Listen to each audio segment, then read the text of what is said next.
God damn.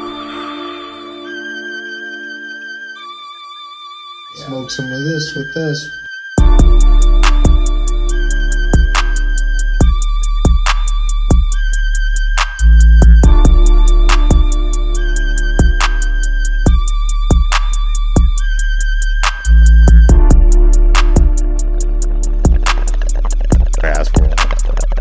You should grow a plant, bro.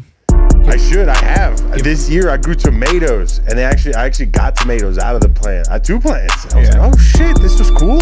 Yeah, Growing something and getting the fruits from it. I just bought a tomato plant for somebody who was like selling plants at the end of the street, but they're like, it's already budding, and I'm like, you stole that from me. All right, but welcome to the High as Fuck podcast. I'm your host Danny. This is my co-host Wax. I don't know which camera I'm looking at. Looking at that one. There we go. Yeah, and today we have a special guest. We have what would you say your profession is besides being a Jolly Green Giant? A buffalo? Oh, Jolly Brown Giant. One of the best one of the best top and rising young comedians. There you go. Out of Texas. Even though I'm 40 years old, but that's young. When he says young, he means tall. Yeah. Yeah. We had to fuck. Yeah, the camera usually goes right here next to me. It's in the far corner of the room. Yeah. Right now, just to capture. They're not used to dudes this big, dude. Especially brown dudes. Yeah. You're like, what the fuck? I always get that. Like, damn, dude, for a Mexican, you're big. I don't know what to tell you, dog. I did the DNA thing, and I'm a straight up product of the mestizo shit, dude. It's literally half Spaniard and half Native American, like right down the middle half. Yeah, bro. It's called Mexican. Right? Yeah. Well, nah, it's different though, dog. It's not always Mexican, man. Cause like I'm Portuguese and 39% Native American. Yeah, dude. I'm like both. Are Portuguese white? What are Portuguese? Mexicans? Yeah, they're white. White? Yeah, they're Spanish. Mm-hmm. Okay. So Portuguese fucking sailed the world. Fire, Dan. So you're not even from this fucking area, you bastard. Well, Portugal and Spain are right next to each other. It's basically the same thing. Okay. But the Spaniards, like, also real stuff, the Spaniards are the original white man. Yeah. And when they speak Spanish, they hablan speak así con el lisp. Oh, okay. With one of the funniest impressions is Will Ferrell's fucking. Oh, when he speaks Spanish, yeah. Diego Luna.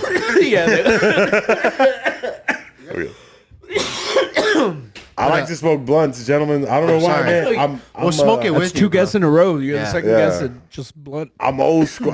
It's not even that, dude. I'm too pussy to smoke cigarettes, and I've been smoking blunts for so long that I'm addicted to the nicotine that's in the wrap. Hell yeah. So that I just constantly, smoke it for the nicotine, and I do the pouches and everything, but. The hit of like the fucking nicotine. Yeah, I feel that, dude. I feel like I used to enjoy it a lot more. Like I always said, man, I'm always gonna smoke a blunt. And for some reason, I think you know what I think made me really fall out of it is I started smoking more weed, and I don't like backwoods. I wish they made those bigger. Yeah. And really, you can do it with the hemp wraps, but they're not. It's not the same. Yeah. And I'm very very particular. Nothing flavored. I like the Garcia Vega green. Yeah, those are good. That's a good one right there. The second would be a Game Blue, and third would be the. I don't like the Dutch Green, but there's ones called Crown that are out there. Some gas stations have them. I like those. Okay. Yeah, dog. You heard it, guys. We got the fucking. I like the ones that it's 7 for $1. Damn. For 99 cents. Like they're already falling apart. Construction paper. Yeah. Construction paper. Look, there's one good one in the 7. One has Chinese newspaper print on it. You're like, what the fuck? Old firework paper. Hey, it worked. Fuck it. Hey, funny. Speaking of fireworks, you might be able to verify this. Do you remember cañones and palomas? Mm-hmm. Palomas was like just sticks of dynamite, dog. Dude, right? Nothing would happen. It's just the loudest explosion, and they would have the shortest fuse for like, bah! Yeah. You toss it, and they would like just pop before it even hit the ground. And like your ears would ring for 2 days. Like, oh, bro, you have to get those in Mexico and Piedras or at a flea market. Yeah, bro. And those were they were like paper footballs and just newspaper. Yeah, just straight up newspaper, dog, and gunpowder in that shit. I was telling them when I was younger, when I was a kid, my parents would let me go over to let me go to Mexico and to go to the dentist before it got all dangerous there. So I would cross over and I'd take my little 50 cents, put it in the bridge and walk over. And I'd have like $5 that I didn't spend in school, and I'd hit up the convenience store that sells them. I'd be like, I'd have a shit ton of them. Like the ones that were this big that I think could be considered dynamite. Yeah, that's what they were, yeah. So I would shove them down my pants and under my socks and smuggle them as like a fucking 9-10-year-old kid into the U.S. Like Allegedly. no consequences. Back when it was easy to smuggle stuff. Yeah, That's wild. After 9/11, I remember we were coming back, and my parents. It was really I went with my mom, and we brought back lunch meat. And you can't bring back lunch meat. There's like a bunch of stuff that like there's a list. There's actually a sign of stuff that you cannot bring, and like one of them is lunch meat. avocados. Yeah, avocados. Well, avocados with the seed. You could take this. You could get by the avocado and have them take the seed out. Yeah, and then they just wrap it. Yeah. That shit was crazy. Funny, dude. I had another Tia, dude, that like smuggled avocados with the seed, and she just said that they didn't have the seed. Yeah, dude. The big thing that I remember is my parents smuggling alcohol, like, and medication, of course. Yeah. But like, hey, you just because they even have it set up in the downtown where you buy. They call it duty free, right? So you buy you buy alcohol at the bridge. And then you go into Mexico and they give it to you and you turn around and come back in. Yeah, and you don't pay the taxes on it. Yeah. Hell yeah. Hell yeah. Hey, fool, I hate to be that dude to like one up it, but I got it full. We smuggled a bird. Hell yeah. What kind of bird? It was some pet. It was a green one, dude. It was man, if I had to think back, it was probably like a yellowhead or like a Mexican conure. But I remember they gave it NyQuil. Yeah. And the fucking bird all, and dude, they wrapped it in a little toalla and put it in my tia's purse. And we just drove, man, that was crazy. Pre 9/11, just smuggling a bird. Oh yeah. Into the U.S. Does she really want that bird? Yeah. It was Oh, a long came. Cotorrito. Poly-ass bird. Those, in the conure family, Mexican conure. That's green cheek conure right there. That's another variation of a yellow. Oh yeah, that's a nice one. Are they native to Mexico? Some conure, yeah. Obviously the Mexican conure, yeah. You like birds? I love birds. I have two of them. I have two parrots. That's fine, bro. A Senegal parrot and a plumhead parakeet. You go bird watching or what? Nah, I don't do the bird watching. I like it though. Be faded. Are they small or big? Medium sized parrots. They talk to you? One of them says the N-word. I'm gonna let you guess which one. That's gas. One of them's from Africa, and this one's from India. This is my guy. I have the male, so he has the plum head. It's like Polly. Polly was a conure. Was the one we just saw. Yeah. Okay. Yeah, he was a green. I fuck with that movie. I see taco, they see taco. I fuck with Polly, bro. Yeah. And then the other one is I didn't know you had birds. That's fire, bro. yeah, full of those. And then that tail, the tail is that big. Jesus. I've had him for a while, so he's shed that tail for a while, so I have a bunch. A badass little like feathers. Yeah, I got a collection of those tail feathers, dude. That's pretty cool, man. Gotta make a quill and start writing your It's jokes. hard to find a female. I'm trying to find this fool a female so he can fuck and give me some babies, dude. Sell them. Yeah, $1,200 a pop. Yeah, those birds are expensive, bro. Yeah, they are. No more smuggling them over Mexico, eh? Senegal, like the country, Senega. Senegal, yeah, GAL. Senegal parrot. Same thing.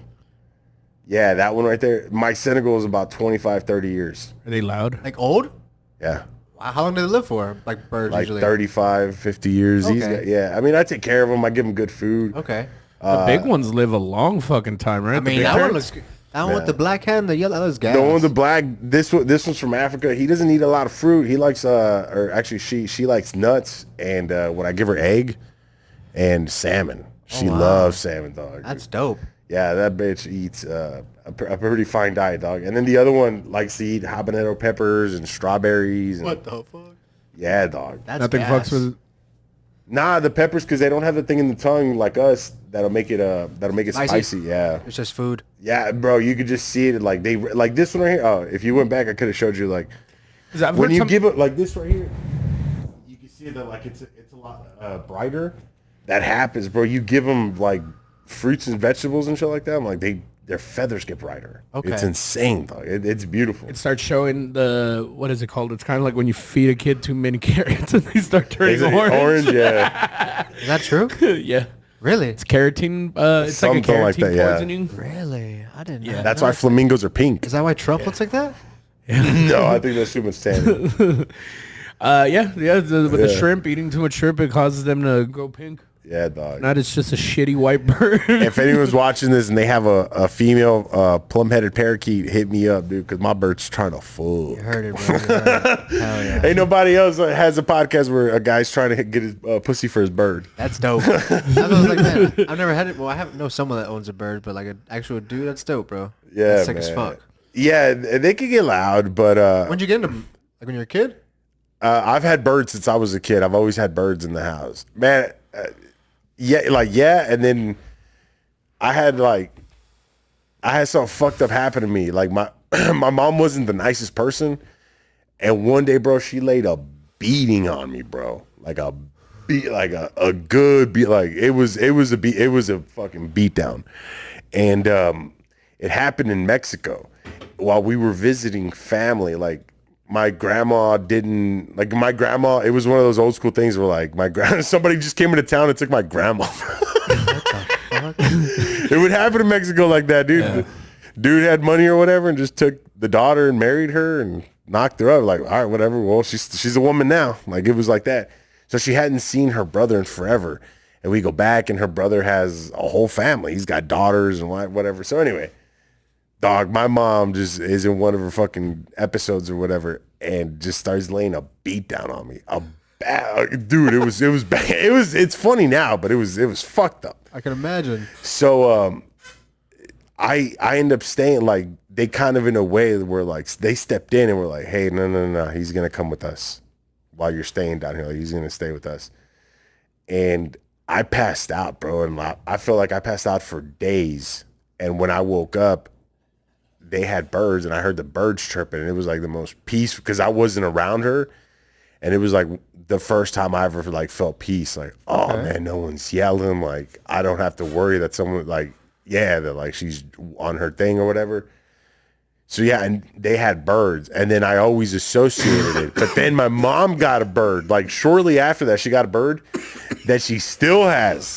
Bird's like 30-something years old, bro. Holy it's shit. a sun conure. And when I say the fucking bird is literally the devil, like, that is an evil bird. What word does that bird know? Yeah, exactly. Bird over there saying the M word, which is the same as the N word, but in Spanish. Okay. He knows the word. I don't want to say it on y'all's podcast, but yeah, dude. We'll bleep it out. And yeah, bleep it out. That's a joke, right? In Spanish, it's like, yo, the N word is just the M word. Yeah. We'll bleep it out. But nah, man, that bird is fucking evil. But I just had, and it was cool though, man. I didn't fuck with it like that, but it was like my mom was the only one that could handle that bird. Okay. Everybody else, it just wants to attack, like, yeah, crazy. Like you just go up to its cage and it's like literally striking you. Damn. Yeah. So I grew up with that bird, and one day I was like, oh man, I want to have a nice bird. And I've had nice birds ever since. Fire. How many birds have you had? Expensive ass fucking. Yeah, I can imagine keeping up with a bird. Yeah, like, I've gone especially through a lot. Salmon and shit. I've gone through a lot of birds, bro. I used to breed conures. Okay. So I would like constantly raise them and sell them and flip them and stuff. Like, yeah, but these fools I've had for a minute. That's dope, man. That's a crazy fucking hobby to get into. Yeah, man. Too many bird people around anymore nowadays, you know?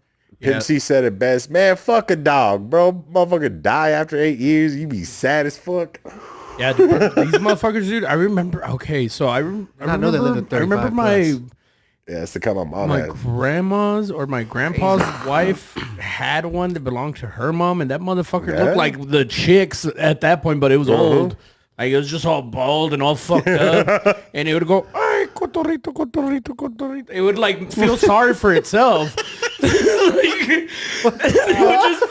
It was like you just Praying felt for bad. suicide. Yeah, dude. Like, help me, and please. it would just sit there and just look all and little glassy eyes and shit. Oh, like God. poor Yeah. thing, yeah. And I think it outlived her, to be honest, and someone just took it. Hey, fool, and the crazy thing is Mexican people don't even know, like they like birds, but they don't know how to take care of, like they don't know what exactly they feed it. They just feed it sunflower seeds. It's like, no, this bird doesn't come from a place where it eats sunflower seeds. Like you got to give it something else. It's just dying. Yeah, dude. I remember that my step grandma's parent, I guess, would just be in the kitchen, just hanging out loose, like on top of its cage. Yeah, and it was a dick too. Like they're dicks, dude. Yeah, they can be. The older they get, the more dickish they get. Yeah, that's a cockatoo right there. Yeah, those are loud, dude. There's one at there used to be one at a pet store that was very loud. His name was Casper, but he was cool as fuck. You know, everybody acts like this parrot. Everybody acts like cockatoo. That's a Quaker parrot. How do you feel about lizards? good iguana, bro. They're aggressive. Don't ever get one.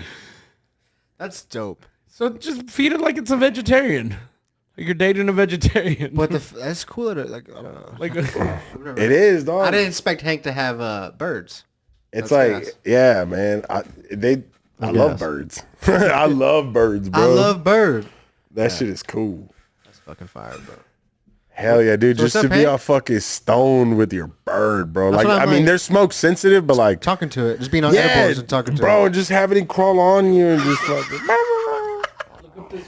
That sounds funny. Just what the fuck? Hey, I'm telling you, dog. Bro, I want to smoke some weed with this. I want to smoke weed at Hank's house with this crow. Birds. Come over, dog. Bring your old lady. You meet my family. That'd be dope, bros. I'll be like, yo, my son would love the birds, bro. Check this one out, dude. This is my bird. Oh, a crow? Hell yeah. I want a crow too. Oh, y'all crazy. I want a toucan. We're interested. What did it say?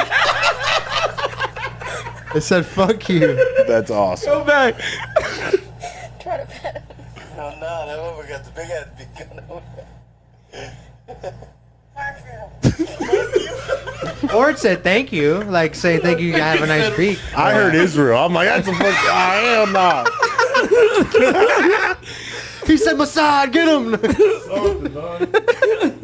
It's about to cry anti-Semitism. Oh, that's fucking funny, bro. I want to get into small birds, though, fool. I've never had, like, canaries and finches. My grandma used to have finches, like a whole... Oh, I'm lying. I had a finch, but yeah, your grandma had some? Yeah. They're crazy, bro. Old grandmas, like, hell yeah, are good on finches. Oh, look, that little crested canary right there, little Edgar cut. Look at that, dude. It's a Gloucester. You're not lying. It's a Gloucester canary. Whoa, okay. I think that like the real name is the Gloucester. He really does have an Edgar haircut. That's hilarious. Yeah, they sell those at the pet store in Austin. Man, they could sell a shit ton of them on the fucking south side. Fuck yeah, bro. I don't know, man. Cut. The birds just say cut. Oh shit! So what you been up to, Hank? How you been doing? How's I've been day, bro? good, dog. I don't know when this comes out, but recently I just got back from Florida. Oh shit! I was out there on vacation, but then I got to do some comedy with Ben Bankus. That dude's like blowing up right now. Okay, fire. And I got to do so check this out, dog. I did a show with him. I got to open up, and it was like about 200 people. Damn. Okay. And then I get back, and there's a Kill Tony golden ticket winner named Charlie Mack. And I saw him on the plane, and I was like, "Yo, what's up, Charlie Mack?" Like, whatever. We get off, and I'm like, "Hey, man, do you kill it tonight?" Because I knew he was in New Braunfels. I go, "Do you have a guest spot?" He goes, "Yeah, swing by." So I swung by. Nothing against Charlie Mack. This is just the way comedy goes, right? Yeah. There was only 4 people at that show. Okay. But when I tell you that the show with the 4 people was. Not that the other one was worse, but the show with the 4 people was way more fun than doing 200 people. I can imagine. Because those 4 people were like, they were there. Like if you're there on a Sunday night, like you bought tickets, like you're a fan. Like, yeah, I'm here to watch you. Yeah, exactly. So yeah, man, it was great, dude. Like the audience, they were with it. Oh, this guy. It was 2 couples. One of them was like, I mean, I don't want to blow him up, but like one of them was definitely like lying to us, but he sold or something. He sold something. He sold something in baggies. And the other people was like a guy in the army and his Mexican wife. And it was cool, man. They were with it. They were with every joke. Good stuff, man. Like Charlie Mack, all 4 of them bought merch from him. Like that's how good it went. Like, but anyway, it was an interesting experience of doing. I was like, oh man, this is cool. Like 200 is like, oh man, I don't think it can get better than that. And then I did 4 people. I was like, yo, this was better fun. than yeah. Yeah, and it was not that it was better. I would say it was more fun. Like I had fun with it. I didn't feel the pressure because it wasn't that many people, and it was like, oh, I'm just gonna tell these jokes and talk to my friends. Yeah, exactly. Okay. What would you say is your biggest show, right? Like the biggest audience 300 people? versus 300 people versus like something that like where a room that maybe it could be like you said, but where it was like your show. Have you had that happen? Like where it's like, oh shit, these 4 people, 5 people were way better than this 300. Yes, you just said. at the show that I do called Poke the Bear. One just recently happened, and I had somebody host it, Justin Governal, and he said that there was like 10 people there or a dozen people, but it was so much fun because those people are really into it. Like I guess like when it's a smaller crowd, the people are really invested in the show and like they really give you your attention. And that Poke the Bear show that I'm talking about is the comics do a set, and then after their set is done, you have time to write down a roast about that comic on a note card, but you don't write your name, so you don't, it's anonymous type. It's very anonymous and discreet. It's dope. I've been to a couple, and it's fucking funny to see. Yeah, man. You can write some mean shit to people, and they won't know it's you. Yeah, so you went to some at Mexicana, right? Yeah, and I'm telling you, dude, like, there wasn't 30 people there, but the bucket was full. The bucket was full, yeah, man. It was a good time. Yeah. It was a real good time. Ooh, I'm choking. Which one's this one, Danny? Wait, what was the first one we smoked? Was the candy fumes. And then this one? It's the wedding cake. I'm going to hit that one, though. Wedding cake. Pastel. So, were you in Florida and then you went to work? Where was this, Florida? Orlando? Yeah, what'd you do? Sounds like an Orlando time. Like, yeah, Miami? Tampa Bay. Tampa. I was in Clearwater, but where I performed with Ben was at the Tampa Side Splitters. Okay. A club that I've been, like, when I got into comedy, I was like, man, I really want to do... I had a handful of clubs, and I've already done 2 of them that I thought were going to take me forever to do. Yeah. And just the universe, or I believe it's God, but I mean, I don't want to offend people. Well, fuck it, I don't give a fuck. I'm not going to hide my faith. But yeah, dude, I feel like it's God in the universe. Fire, bro. Straight up putting that shit in my life, dog. Good, bro. And you manifested a lot. Every time you're in here, you're always talking about you're going to be the next big thing. So that's good. I'm trying, dog. There's a lot of delusion that goes into that. That's how you manifested, bro. So a lot of these big people are delusional, and then that's how you make it. Make that delusion a reality. That's how I'm doing this, dude. Like, I honestly, to convince everybody that I wasn't gonna do this was like impossible, and then I just started like doing it and getting the paperwork done, and then opening the doors, and 0 people walking in the first fucking day. Me having to go to the people next door. Sorry, so all your customers. But yeah, dude, it's you have to 100% bet on yourself. Yeah. If not, you're gonna fail. And I mean, I'm still, and even then, like, it doesn't matter what point you are, you're always afraid to fail. Like, and you're always gonna be. There's always that wanting to more as far as like what you can do for it, right? Yeah. And, unless the government comes out and tries to shut down comedy. Which might happen sooner or later, but it's all, now you're good. So, I mean, it's crazy that you said that. It wasn't the government, but it was the algorithm itself. I lost my first account, and I know you know a lot about losing Instagram, Instagram accounts. Yeah, dude. Part of that scheme, buddy. Yeah, dude. So I lost my first one that had I had my followers, I had stuff on there, and then they just take it away, and it's like, wow, dude. Yeah. You don't even, it's like, gone. You can't even argue it. Videos whatever. you made on their platform chopped up. It's like, I didn't save these because I know, because I just figured it was there forever. Messages, like date. That's the thing that fucked me up the most was like I lost a lot of dates and stuff, and I was like, I mean, I'm kind of so I really do need that stuff. And I was like, man, I don't remember that person's name or this contact. And I just missed dates and stuff. And I was like, fuck. And then they couldn't reach out to me, and I couldn't reach out to other comics. And then what happened was, as soon as I lost it, maybe this is like a a warning to people. Don't start an account right away, a second account. Because what happened was I started following my friends and they were like, oh, this is a fake account. And they reported my new account. I was like, no, dude, don't do that. Yeah. So it was getting flagged for, you know, it's like, oh, I'm not that person or whatever. And I was like, no, it isn't. I had to go through all this stuff. And then I finally got this one back and then I put the check mark on it. So they bully you into doing that. Yeah. Nah, man. They don't give a fuck. They'll still take it down. I'm sure they will, yeah. That's crazy for yours to get taken down. Yeah. I wonder what you did. Like, I say like said an anti-Semitic joke? Or? No, it wasn't anti-Semitic then. I love it. No, it was, but instead of the Semites, it was the Puerto Ricans. Okay. I think I remember the joke. Oh, so you got attacked by the libs, as they say. Yeah, so when Tony Hinchcliffe said the thing about Puerto Ricans and the island of trash or whatever, I had a post that said, if you think what Tony Hinchcliffe said about Puerto Ricans was bad, just wait until you ask a light-skinned Puerto Rican what he thinks about the dark-skinned Puerto Ricans. Uh-huh. And that's all it was. Oh, that was. I remember that video. It's like, I mean, it's the truth. Can I tell you who did that? Who? Your goddamn comedy fucking buddies that that are a little on the blue side. Yeah, nah, man. I feel like it's the algorithm. I don't know, bro. That doesn't sound like the algorithm, especially now, dude. Like it is at the time. Well, see, that's the thing about it. So that I guess account this was a while back, right? So that account, I was followed by Joe Rogan. I was followed by a bunch of other big names, and I had just gotten followed by Trump Jr.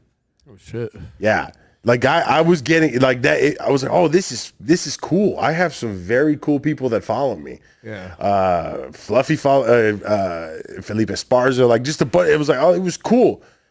And they strip it away like a. And then they just fucking take it. But I feel at that time I was gaining a lot of people that were on that political side. And that's why I feel like it was just the algorithm. Like, oh, who the fuck is this guy? Boom. Yeah. Take him out. Away. Okay. That's fucked up, bro. It is fucked up. I wanted to ask, because you talked about parrots, like birds, and then how you became liking birds. Do you have that same type of story for comedy, or did you always know you were being a comic too? Or Yeah, look, you and your bird. Dude. Oh yeah, that's me and my bird right there, dog. Dude, that bird looks a lot smaller when it's on your shoulder. looks like a baby bird. But yeah, it looks like a regular little parakeet. That's funny. Well, it's a plum-headed parakeet. It's in the parakeet family, but people think it's like a $50 bird because the name has parakeet. It's like no. That is not a parakeet branded bird. You ever been to those places that have the little birds in the fucking barn that you have like the little stick and they fly on you and they hang out and shit? Yeah, like at the aquariums and stuff. Yeah. They have the lorikeets because those are they're very colorful and you give them a little nectar and stuff. They'll shit a lot. I'm good on that right now. Yeah. Like, they shit a lot. Yeah, my back was covered with shit the last time I went. Yeah, because they're constantly eating like it's just, and it's not even like bird shit. It's just wet. Lorikeets are cool, but yeah, their diet is insane. They're like, you got to feed them like hummingbirds, and they're very sensitive. Like, yeah, it takes a lot to prep their food. Yeah, they're beautiful birds though. Mm-hmm. If you ever come across like a black one with red, oh my gosh, you're like, dude, God's an artist. Like their feathers. Oh, it's insane. Beautiful. They do got some vibrant colors. A lot of birds, bro. Yeah, that's cool too. I feel like one of your dreams, Hank, is to have sex in a room full of birds.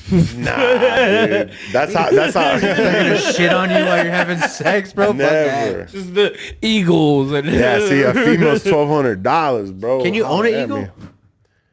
I don't know. It depends on the eagle. You break its arm and say you found it with a broken arm, and then they'll go ahead and rehabilitate it. That's nuts. Dude, that's expensive, dude, for a bird. For a female. Yeah. You're gonna come in the mail? And the thing about it is, if you don't do the DNA test, the males look female for the first 2 years, and then they get their colors. Like they look like the females, and then after like a year or so, they start getting the plum head. Yeah, and then they get the dark ring around the neck, and then they get the shoulder thing. Okay. Beautiful. But dog, when you asked me about the comedy, yeah, man, I always knew. And it's funny how life works, just like this microphone right here. Nah, man. So when I was in high school, I went and did a competition here at the River Center Comedy Club, back when it was River Center Comedy Club. Okay. Fist, funniest in South Texas. And I went and I made it.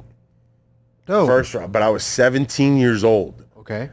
And they found out, and then, all right, you're out of here. Damn. Kind of like you, damn, but you got to stay, you lucky fuck. So then I didn't do comedy again. This was, mind you, like 2004, 2003. Okay. And then I didn't do it again until 2016, 2017. And I did it for like a summer. Only did it for 2 months. I maybe went up 6 to 8 times in Austin at a place called Mr. Tramps. Okay. And shout out Mr. Tramps. yeah, so I did it, and then the drugs and like the life and all that happened, right? Okay. And then so that was the second time, and then the third time was just whenever COVID happened and everybody moved to Austin, I just made friends with like some very fun comedians and like a bunch of like famous comedians too. And I was around them for a while, and then I was like, man, I want to do this. And like, I don't want to sound like that dude. I was like, man, these motherfuckers ain't even that good, bro. I'm like, I've been watching comedy my whole life. And like, so I'm like, I could do this. I know I can do, I've wanted to do this. Like, and then when I did it the first time, I didn't write anything. I just riffed. Yeah. And yeah. So then I was with Tony Hinchcliffe, and I tell him, I said, hey man, yeah, I'm not gonna, work with you anymore. I'm gonna start doing comedy. He's like, cool.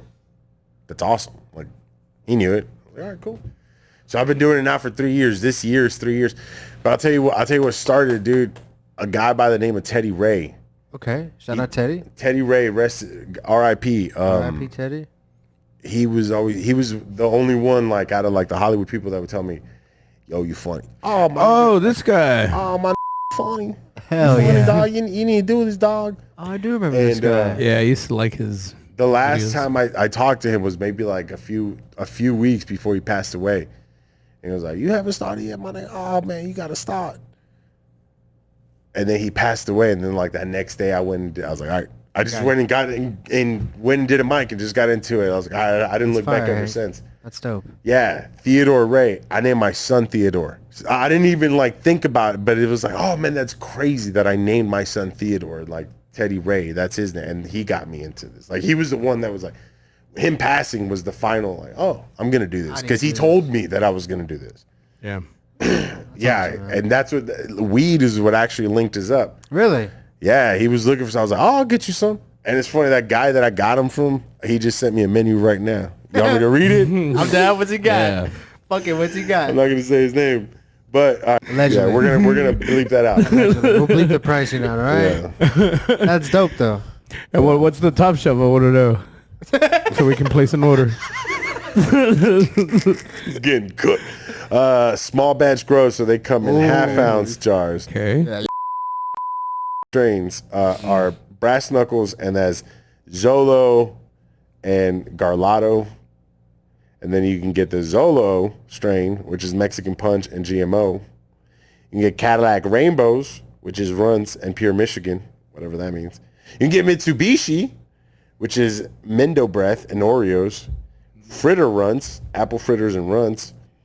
And Garlic Cane, which is Slurricane and GMO. Yeah, garlic cane. Okay. These guys are making rosin. Yeah, he is. Yeah, he does. Wow. You know that just by.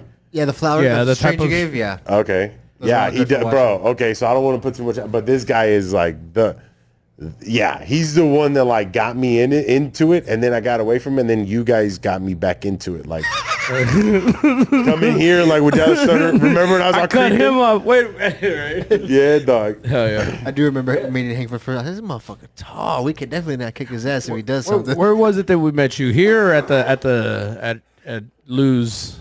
Probably. I think it was here.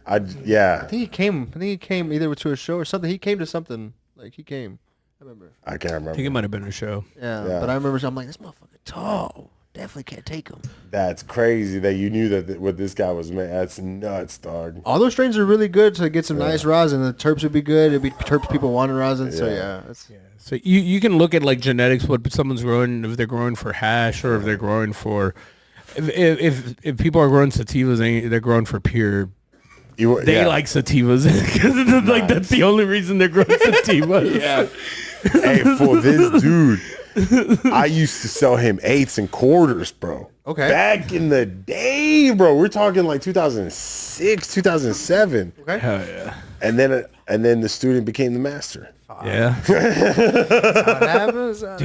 Do you remember the weed back then? How stinky it was? Or okay, No, the smells were better. There was more of the guava smells. It was different types of smells. The Northern Light sticks out. The green crack, when green crack hit, that was like, yeah. but the bags were so loud. Remember, because it'd be of course we didn't have milers, right? So it'd be in a Ziploc. But I remember a homie had a quarter, right? Just one giant big ass bud in one of those heavy duty fucking Ziploc bags that had like a fucking seal on it. And he was walking up the stairs at my apartment, and he comes out and he's all, huh, and I could see it fucking hit me from down there. I'm like, what the fuck, dude? Get up here. And Back when everything was dro. Yeah. Nothing had a name. It was just dro. You got drunk? Dude, that was that was the first time we like got local weed. Well, we had probably smoked local weed before, but that was the first time someone told us like, this is Sweet Island Skunk. He called it South Sweet Island Skunk Yeah. was that. Yeah, that was one back in the day. Fool. Yeah. And Blue Satellite. I remember Blue Satellite was fucking killing motherfuckers. AK-47 was big. Yeah. And I remember AK-47 would always be like big little Christmas tree buds. I was going to ask, what happened to Big Buds, fool? What happened to that? The strain Big Bud? Nah, just bud. I feel like, big ass nugs, fool. Outdoor, bro. Yeah, that's a big thing is like a lot of outdoor was grown very, very well back in the day. Yeah. Because a lot of people that grew badass outdoor moved indoor, right? So it's always kind of like you start outdoor, right? In California, I guess. So it's, at least from the knowledge I know. So, but yeah, in order to get those big giant buds, you have to grow outdoor to get, what are you talking about? Those buds that are like this? Hell yeah, fool. They were called colitas in the border, fool. They una colita borrego. Dude, well, we just got some stuff where I was like, I brought it out and it was a long, skinny little bud, and I was all sativa, dude. And like right now we have some bud that's some light depth stuff that we just smoked. The buds are real big on those, but it's you don't want to. No one wants to smoke that, and also no one wants to buy a big giant bud, and then there's a fucking stem the size of your face. Bro, 1 gram stem. Yeah, exactly.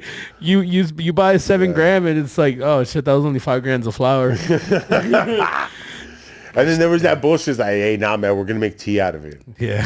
And then some motherfucker would just end up chewing it. Yeah, dude. I for the longest time, I would always be the guy that would like, oh, I'll roll it up. I'll roll it up. Panky. And I would always eat all the little stems. You eat the stems? Yeah, I would like chew on them. Sick fuck. Did it get you faded? No. That was just to do it. All right. Yeah, just to do it. Oh, yeah. That's what's up. Yeah, man. I remember getting bud like that. I remember the smell of it. Just my favorite was anything Afghan. I remember getting Afgoo and just having, for me, it was like notes of guava. Yeah. of a guayaba. Oh, dog. And then that, and then there was AK-47 had a similar stench to that Afghan. A lot of blueberry. Yeah. A lot of blueberry back then. We have a strain right now called Berry White, bro, that fucking, like, you smell it and it's takes you straight back to early 2000s, dude. Like, it's nuts, dude. When did citrus come around? That takes me back. Della Stoner had a pen. I don't know where he got it from. But he had something, dog, that was so citrusy. I was like, oh, this is good. I remember back in the day, you could only get stuff like that from Dallas. Yeah. I was like, you want the citrus stuff? That comes from Dallas. Look, check out this pen. Try this one. This is all medicine. Pen sharing. Fucking Fent, we got him. It's just a disty pen, but it'll remind you of like. Hell yeah, fool. Colorado, clean as oil. Puro 710. But nowadays, like you also gotta keep a rosin pen, like. Oh, I have one of those too. Hey, my rosin. Hey, Are you a flower or rosin smoker? I know you come in Flower. once in a while. Okay. flower. My wife likes the pen. Okay. My wife likes that stuff because it's convenient. And it is, especially when you have kids. Boom, on the go. Not everybody has the time to roll a blunt and sit outside for 20 minutes. Yeah, I know what you mean. But both, dude, both are good, man. All right. Both are good. You smoked with any big comedians? Like any big comedians we don't know smoke? Like does Tony take fat dabs? Hey. Joe type shit, I got a question. What? Oh, well, no. Answer his question, then I'll ask. Because it could lead into that. Big comics that smoke? Like, do they smoke like me and Dan do? Or they just be tapping out? Nah, man. No, it's nah, they just hit it once or twice and then they put it out, which I get, man. I mean, especially because, like, I mean, if you're about to perform, you're not gonna get too stoned. You're not gonna get hot like this, dog. Yeah. You'll do it afterwards. Okay. But yeah, no, it's fun. It's fun to smoke with comedians, man. It's fun to smoke with just regular people. I mean, with anybody. Yeah. But I'll tell you this, I don't like to share. Why? What do they don't? Nah, I don't like to share. Like, I'm not with like, oh, you get something and then 5, 8, 10 other heads hit it. I'm like, oh. I don't even know. You can keep it. Yeah, I'm a bit of a germaphobe a little bit when it comes to that. I'm Especially like, nowadays. 3, this is good because it's just us, whatever. Yeah.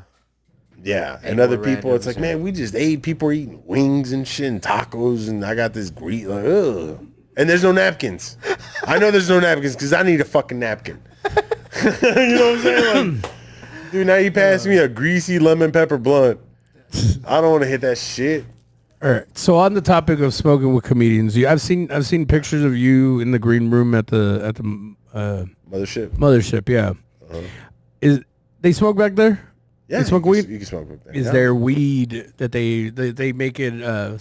Like I've heard No, that they like in-house. I mean, I guess it depends on the show, but usually like Kill Tony, no. Like you're talking about, like there's just weed there provided. yeah. No, people. I mean, everyone. No, I've never really seen that. I heard someone said that there's like a bowl of weed there. It's probably someone took wish. some weed. Yeah. I wish. I wish, dog. So I don't know what. So I would say there's more cigarette smoke than weed smoke, and I gross. hate that That's shit. gross. There's good ventilation in there, but I'm gonna keep it a buck. I don't like that shit. Yeah, I don't like so cigarette so smoke saying that, right? They smoke weed and shit. Mostly cigarettes. Dude, but do they and then them being real famous and shit, they don't worry about like with all this THC ban and shit, like they don't go, hey, don't be smoking in here, like we could get busted or some shit, or I don't know. just because it's Rogan's club, he doesn't give a fuck type shit. And then you said he has ventilation, right? I mean, yeah, everything there I just assume is legal. You know what I'm saying? But yeah, I'm just saying, bro. I don't know, Sneak man. in some of my weed and put it there in the table. No, That's cool. just play. Nah, man, there's people that get sponsored by stuff. Like, shout out to Bonza, the guy that makes the notebooks. He gets sponsored by these by loose leaves, and he shows up and just blesses the room. Loose leaves? Yeah, they're like these blunt, these tobacco things, man. Yeah, those. Oh yeah, yeah. 2-packs. Yeah. He has Yeah, a dude. collab with him. He's sponsored by them, dude. All these flavors, like I've tried all of them, dog. How do you like those? How do you like loose leaves? I don't like that there's a big old stem in the middle. When it comes to the tobacco leaves, it's hard because I feel like no one really knows how to master it. It's so hard. You're only left with one option of rolling it. And sometimes when you get something that big, you just want to roll a small one. Okay. And it's hard to like roll it a certain way because then the stem just snaps. What's this you got on the thing? Kuma pearls. You ever rolled pearls? What's pearl? What's it? Well, so That sounds sexual. it's Brothers Broadleaf. They're trying to come in the same market as like loose leaves and backwoods, but they sell some more expensive ones. I can't remember if it's the pearls, but one of their main things is that it doesn't have that stem that runs down the middle. Beautiful. That is everything. Like I like getting the grab a leaf. Or GABA, whatever it's called, the big leaf. Oh, and like cutting it yourself type shit? Yeah, and I just sit there for 20 minutes and just cut out the perfect sizes and without the stem and stuff. The stem just gives it a nasty taste. It burns uneven. Yeah, for sure. But then you have to be a real skilled roller because the tobacco is very elasticy. So you have to kind of roll. You have to take that into effect when you roll. You almost like have to stretch it out, and then it's gonna come back. And so sometimes it's not always best to like smoke tobacco like one like that, like rolled out of that. As soon as you roll it, gotta give it time. But that's real tobacco. That's not a Rillo. That's not anything, dog. You know what, bro? Not that long ago. Yeah, see, I cut between those, like these lines right here. Yeah. I cut between that and as like best as I can. Like make your own type shit. Okay. Yeah. So I was actually I was going through YouTube, kind of looking up these different lights and stuff. And when I found this one guy growing, I saw that he was growing tobacco with this one particular light that I was looking at. And it's pretty much like cannabis. It's a 90-day process from seed to well, it's shorter than cannabis, but it's like same thing. You're gonna let it bloom. It's the same steps when it comes to growing, right? Except you're just growing a giant plant. But it really piqued my interest on how cool that would be. Like, say if you grew, if you're a company, right? But then I think you're dealing with two completely separate licenses. You'd have to be a tobacco FDA company. type shit, yeah. So, but it would be super cool if you could grow. Say you're a weed company. If you could grow your own leaves, like the same growers that grow the weed, grow the tobacco, right? So they have those same standards. They have those same high standards. And then at the end, they combine the product and they sell a blunt, right, rolled by a master fucking roller or whatever. That would be dope. That would be point people should, if you're really into that. I know that in Connecticut, there when you smoke cigars, a type of wrapper like the outside, like that kind of gives it the flavor, Connecticut smoke, and they actually grow like good leaves out in Connecticut, like tobacco for cigars in Connecticut. Like, yeah, dude, that'd be pretty dope. Just collaborate with someone out there in Connecticut, and like, yeah, we get our blunts from Connecticut blunts. Yeah, like actual, that'd be dope. From Virginia like to the or something, yeah. Stuff, yeah. I think that'd be easiest. But some homegrown tobacco, how about that, bro? That's what I'm saying. Some indoor. I don't think this is the climate. I think that's one of those things that like you really have to. Kumar, can you go to Twitter? I think you can grow inside a garage indoor. Oh, I'm sure you can look grow up anything. A company called Pixie Sticks. I want to show like on The Martian. Did you ever watch that movie, The Martian, with Matt Damon when he's on Mars and he grows potatoes? Yes, I have. That's wild. I haven't seen that movie. Hey, you're a grower. You'll like that because he's a botanist. Oh, I gotta. And he gets stranded. No, go back. Yeah, he gets stranded on Mars. It's on my account. On my account. I want to show you a thing. Show me, dog. See if you would smoke it. So it's a big booty Latina. There's a new Batman series. Go down. What a it, Timmy. Hey, Timmy. Hey. No, the. Hold on, go back up real quick. Hold on, go back up. Up. There you go. All right. Come on. No, so there's a company called Pixie Sticks, and they only use a glass tip only, but they have they press down hash into a thin, almost paper-like thing, and they roll the bud into that. So I was gonna see if you've ever smoked one or done something like that. Nah. I'll tell you what. I'm trying to find like a show you, but it should be on my Twitter. I don't know their fucking actual account. In comedy, there's not a lot of people that do the wax stuff. Really? Yeah. Okay. Well, that's good. Yeah, When you stand out, then. Take a dab with me. What the fuck, Hank? Frank Castillo does.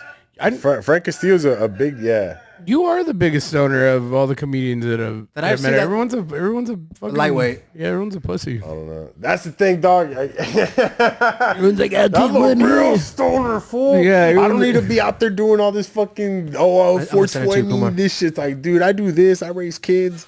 Like that. I feel like those are the real stoners in life. Like, hell yeah. But nah, I like seeing people having fun with weed. I used to be one of those, and now I'm just like, nah, man. Let's keep it simple. Are you talking about the hash cigarette? There you go. Those. Oh my god. That company. But no. Okay, that's the bud. Can you go to their profile? Yeah, man. I'll go down to the most like the last videos they have. Go down. Damn. Then after to go tell Puerto Rican jokes. That's the fucking. Oh wow. And they roll that whole thing up with bud and more rosin in the middle, and they make their own. It's the only thing that's not That's bubble hash. Cannabis is the fucking Old school. glass. I think the way you can get that is you take Show them that. Keep going down the list. I saw this in 2009, bro. Be Real used to roll something like this. He used to have like in Instagram early on. Be Real used to do that. Like he rolled on his hand. He was like just pressing hash, and he rolled the blunt out of that because he was promoting the funky fill tips, the glass tips. It looks crazy. Oh yeah, That does. yeah, dude. That's the way you can like take bubble hash, and then you can throw it like in a plastic, bag. Kind of the way they make piatella, and then you just heat it up. I just want to use your hand, and then I you bet have that smoke is so heavy. I could taste it. Yeah, I like could that, taste it. yeah. I know exactly what that tastes like. I bet it's crazy. Man, I'd have to prep myself, dog. Right? What's the crazy? Have you smoked like a Canagar? Like, what's the crazy thing you smoked? Yeah.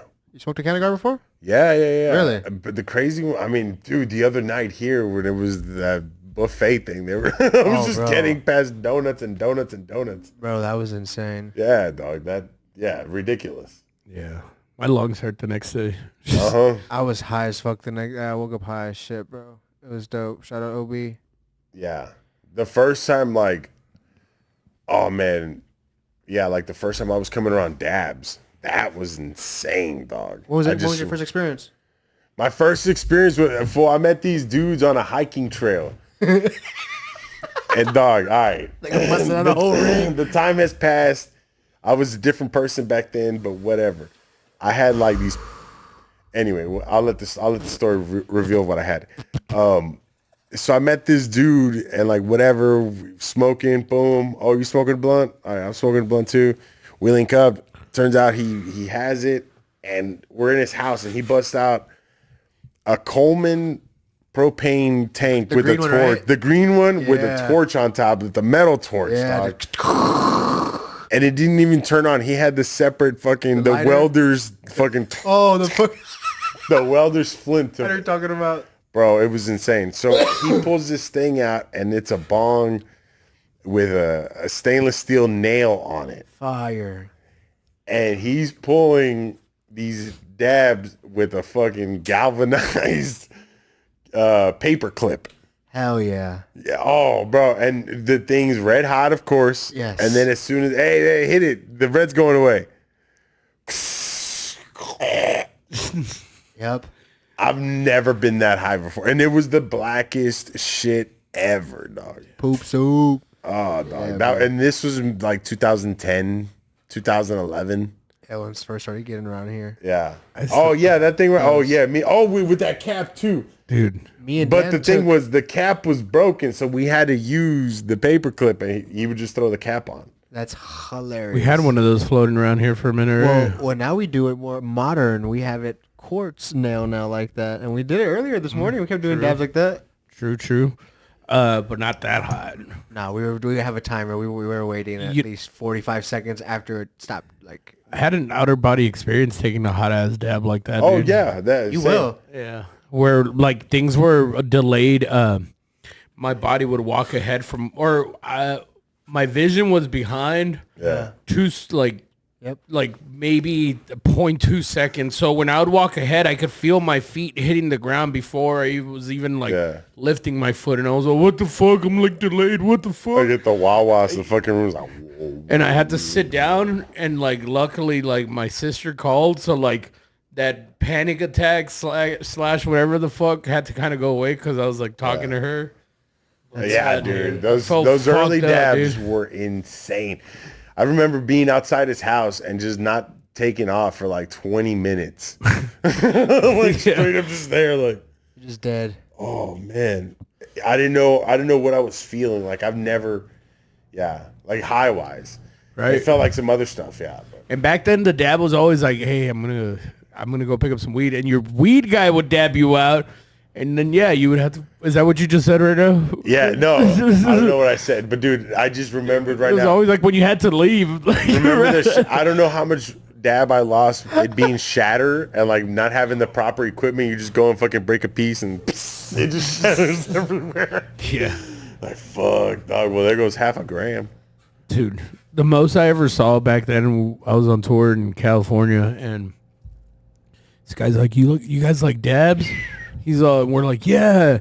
And he pulls out a fucking like literal like what is it called? The little glass containers with the little plastic tops, the ones that can go in the freezer and you can cook with them and all that shit. Pyrex, yeah. Oh, Pyrex, and just full of sheets, right? He's all, any of y'all got a dab ring? And we're like, no. And he's all, all right. And just puts it back in the freezer. Well, what the fuck? We're like, oh, fuck. Let me get a sheet, dog. For later. Well, I remember, dude, there was this place in Colorado Springs called the Lazy Lion Dab Lounge. And they had this thing, like, back in the day. I don't know if it's still, I think it's still the same. It's still there. No, it's different. It's not the same anymore, dog. But back in the day, you could only buy, like, if you were from out of state, you could only buy 7 grams a day. I think it's still like that. But anyway, this place had a loophole. You would pay $5 to join the club. And when you joined the club, you fell under Colorado rules. So then you could buy an ounce and buy dabs and all this other shit, dude. Because I think it was so early on, I don't think you could get dabs, like, recreational. Yeah. And they just had 15, 16 different types of shatter and batter and butter and stuff to you just, like, the cheapest dab was $2 and the most expensive one was like $9. Damn. That's fire. Yeah, dog. Oh my God. Colorado's still got good prices to this day. Yeah, they definitely do. Yeah, I love going there. Yo, how'd you like that stuff I got you from Albuquerque? I loved it. The Glock stuff, right? Yeah, dude. Because I was telling Koala has showed me that stuff before. I didn't try it. He was showing it to me, and then I was like, Hank's giving me this stuff. It was awesome. It had good terps. I think he gave me Super Boof. I think so, yeah. It was super good, super tangy. What would you consider, like, you get to travel quite a bit. What would you consider the like a good weed destination? Or just you go do comedy, what would you feel like, oh shit, yeah, I can go get some terps, go back to the fucking hotel room? Now New Mexico. Okay. I didn't know New Mexico had it like that. And I got really put on. Shout out to Stoned Aid Cannabis Company. Oh, you did do a show at that time. You went around. That's what you went to go do, right? No, that one got canceled, bro. The fucking venue shut down. I know, dog. So I'm working on something for this fall to get back out there. Some more Glock, baby. It's couch locked. I know. Yeah, but it looks like bro, yeah. Shout out, yeah. Yeah, they took me to their place, bro, and at the actual facility. Yeah, that's awesome. And it looked like they were making root beer. Yeah, like those loop systems and shit they got. Yeah. Oh, this dude makes badass graphics and stuff, though. But yeah, he's out of Las Cruces. Oh, okay. Man, see, I just need a simple website like that, bro. I'm telling you, bro. There's a bunch of people that you just gotta look or ask. You just gotta put an ad out. And someone will Hastronaut. That's gas. Yeah. That was kind of gas. I ain't gonna lie. Hastronaut. Damn. Look at this. Great pricing. How's the bud over there? It's great. It's great. It's great. Yeah, dude. I mean, standard, like good all around. Really good. I wouldn't. I guess like if you have a market right in its beginning, you're gonna have companies that outsource growers from California. You're gonna have great buds sooner or later, like real quick off the bat. I heard a lot of people talking shit about it, but also I think when they went up there, they only go to those little resort towns where they want to have shit. Oklahoma has good stuff. Yeah, Oklahoma has they've really gotten better. Who's gotten better? Michigan's gotten better. Yeah, dude. Michigan's gotten way better. Michigan, they say, is surpassing California. Okay. As far as genetics, yeah, because they're not as held to as many like rules and regulations. So like companies that are more exploratory will actually get into the business, and I think they even cut down licensing here recently. They cut down licensing, but that's wild. Yeah, for the shops in Albuquerque were nice. The selection at the places was nice, and that one just surprised me. I was like, man, I wouldn't think I don't know, New Mexico. I don't know. Yeah, I understand. Were there on reservations and shit, tax free? Nah, it was right down the street, Main Street. That's awesome. Down on Wait, they used to have them on reservations? Mm-hmm. Really? Yeah, you'd be tax free. Wait, what? The stuff. The dispensaries? Yeah. Yeah. No shit, I didn't know that. Dude, there'll be a reservation in the middle of a neighborhood. Yeah. You just like walk, like, whoa, now entering the whatever nation.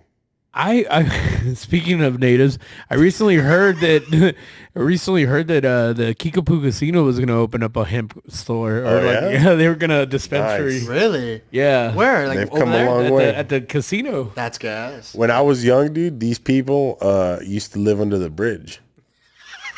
Yep, I'm not even lying. Like they used to live under the bridge in little box towns, Uh-huh. little box shanties. yeah, man. Damn. Well, they Those came a little long shanty way. towns, bro. Really? They were Yeah. man. Yeah, they were dedicated to their heritage. And they came up, and that's dope. Because there's Kickapoos in Michigan too.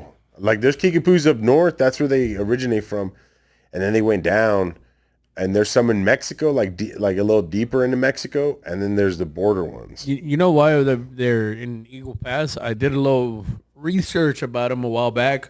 So basically, whenever they set up the Pony Express, they started setting up the main post.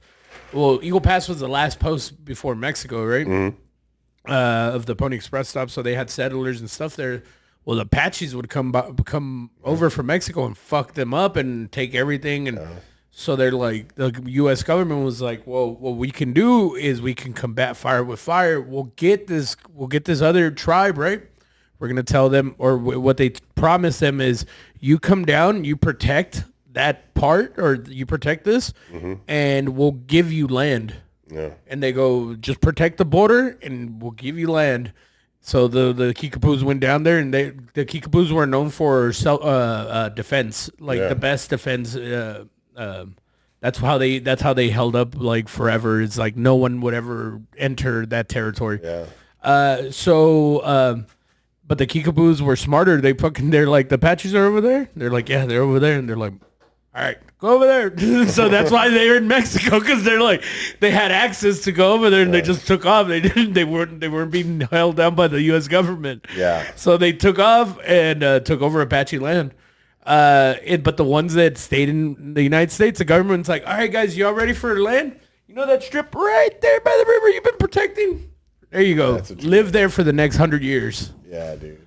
That's why El Indio Highway, the most racist shit ever.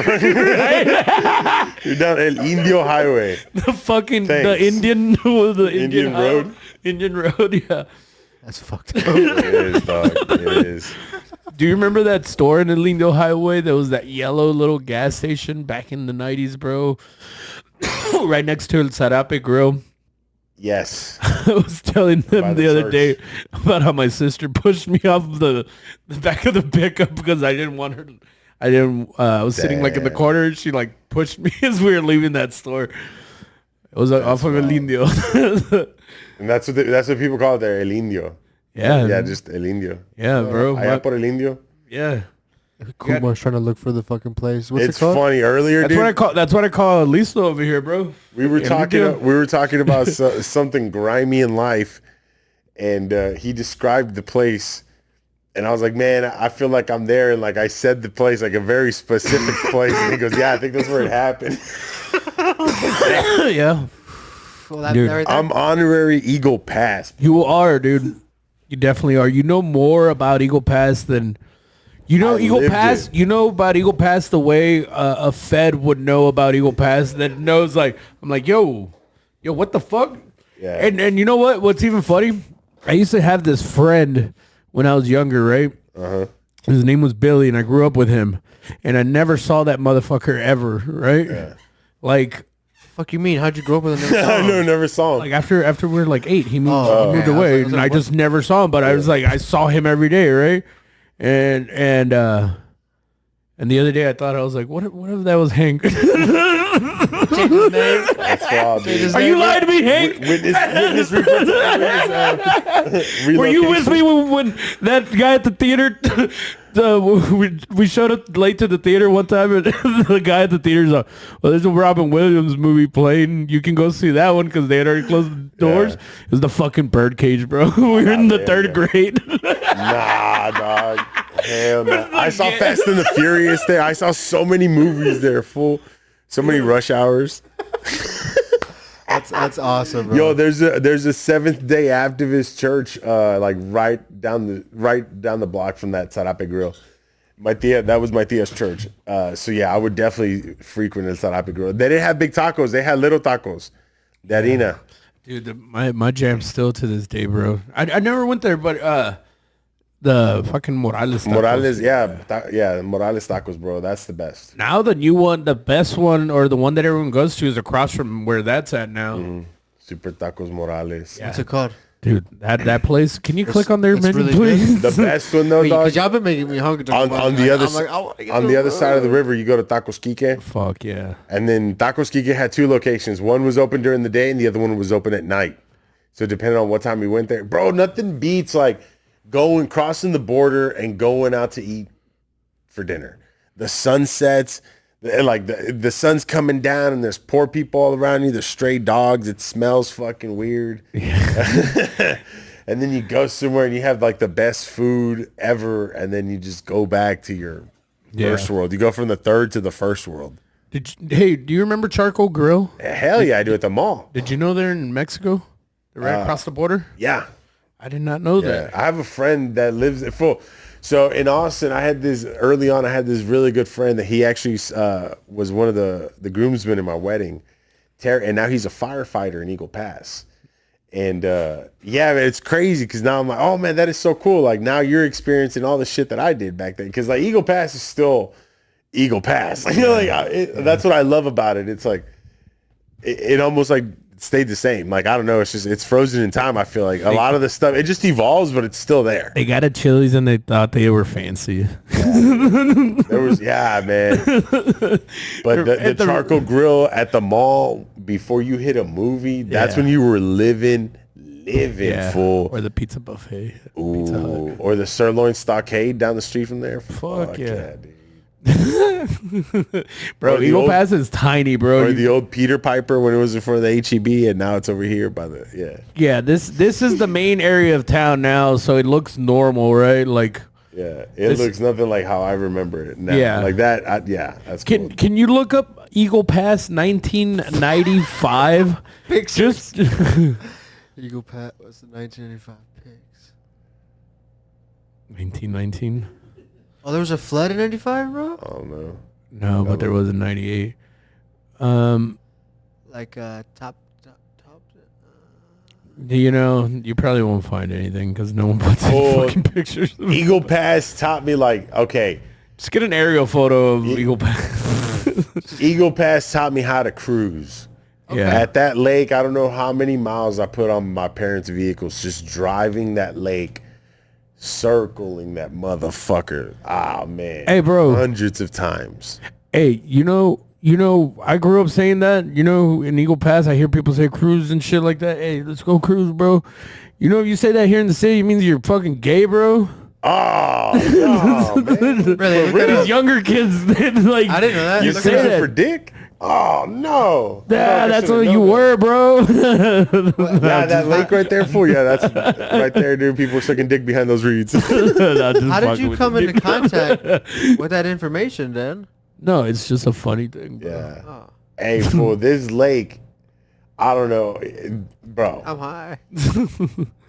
Bro, I drove that motherfucker to no end.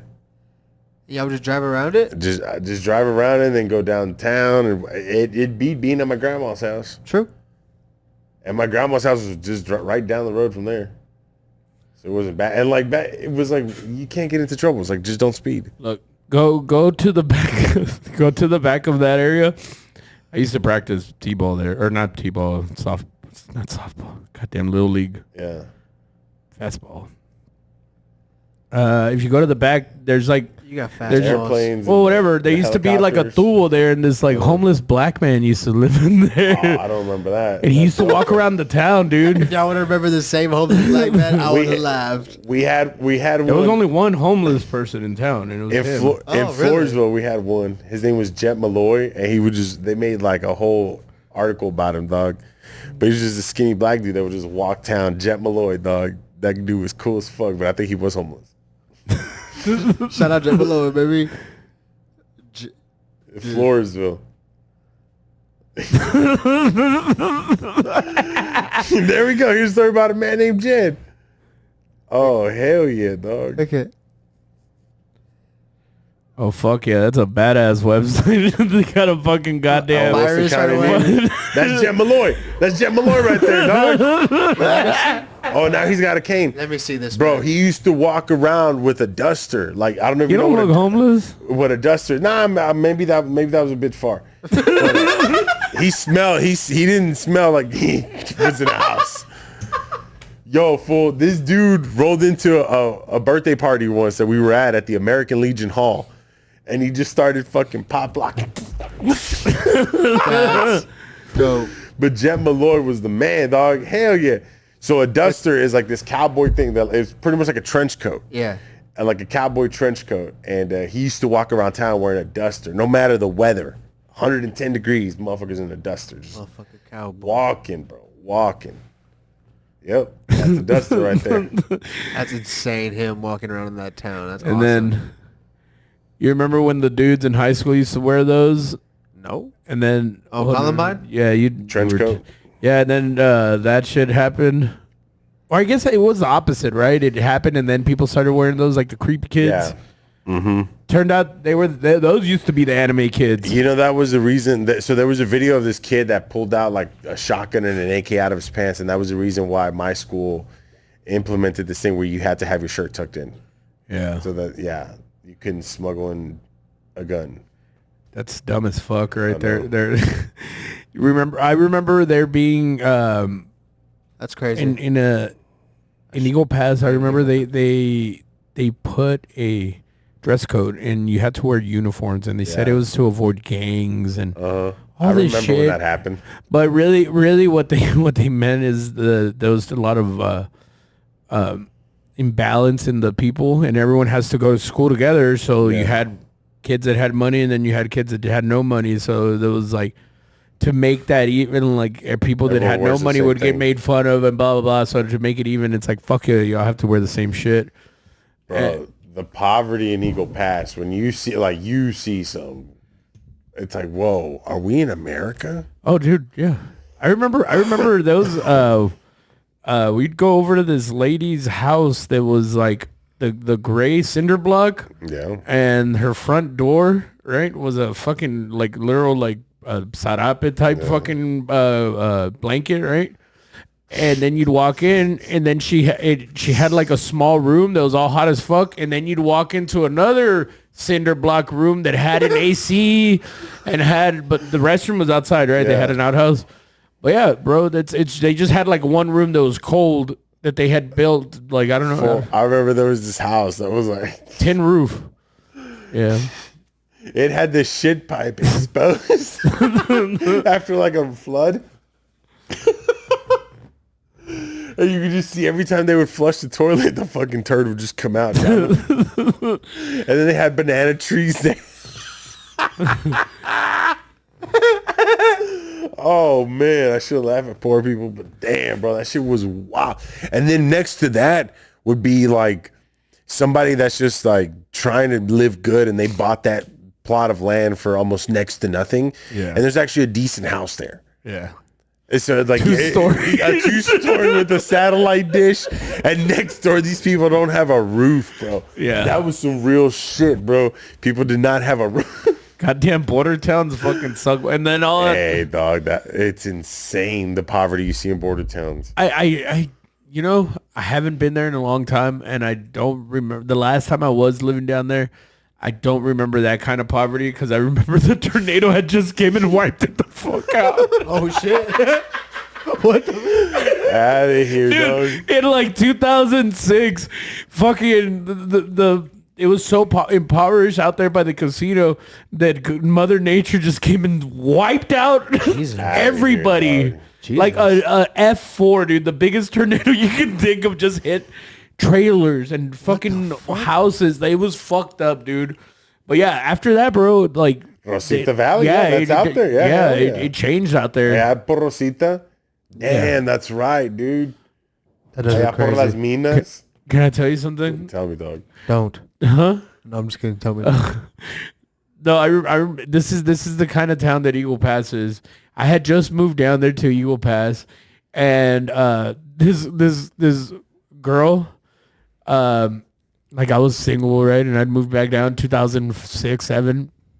And this girl, literally her fiance had died 2 days before, and she was already trying to hit me up to hang out because she heard that I was moving to town. And I'm like, yo, it's probably not appropriate that you grieve like that. Hey, that's some border town shit, though, yeah, man. they were already trying to get her to move on. That's fucked, bro. Dog, in the valley, I know the story of a guy that, so they have a family business, and the son started hollering at one of the waitresses, and then like she moved in with him, but then his dad got her pregnant. Oh yeah, it's very ego. Like what the fuck? Then like that chick was fucking the dad because the dad owned the whole thing. Yeah. That's nuts, bro. And then they all have to live in the same house, and like, oh, bro, that is insane, dude. Your dad knocks up your girlfriend. Not even your, I don't know, whatever you would call it, the chick you're fucking. Well, that's your dad's girlfriend after that. Yeah, that's your stepmom. Yeah. Fuck. That's your brother's fucking mom. You see some dumb stuff like that happen in border towns, dog. Motherfuckers were like, sure, hey, no le andes hablando a mi vieja, güey. And then they would fucking peel out. Yeah, dude. Cagapalo, bro. That's like a cagapalo. What would you say cagapalo is to you? What does cagapalo mean to you? That's fucking stick shitter, bro. Fucking someone who's constantly shitting on the motherfucking stick, bro. Yeah. Someone who just can't get it right. And all right, bro. We're gonna take you, bro, but don't fucking shit on the stick this time, bro. Don't fuck this shit up. They're the ones that get you kicked out. Yeah. They embarrassed. They're the loud ones, the ignorant ones, the stupid ones. It's like our ignorant ones. I would give you an example of a name who would be like a cagapalo. We'll but bleep it out. Huh? We'll bleep it out. Like y'all would call cagapalo. Oh yeah. Because he's going to cry. And then he's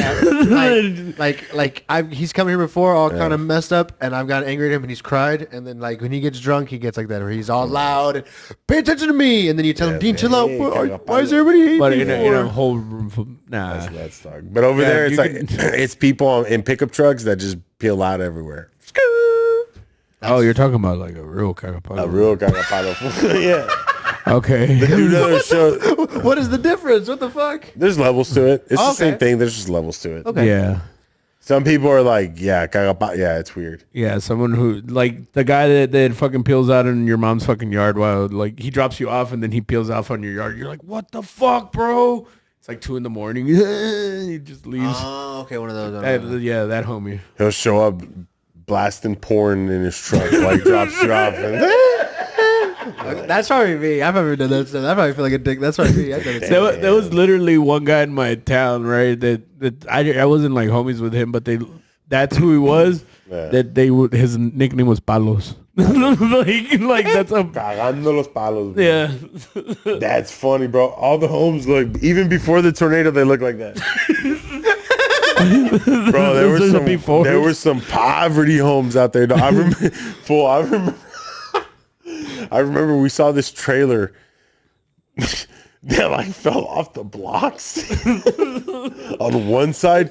So just like, and bro, it took them months to put it back up, but they were still living in it. While like the trailer,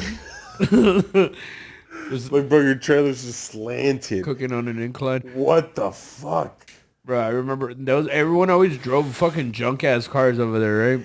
I mean, hey, real shit. I saw a family living in a school bus, bro.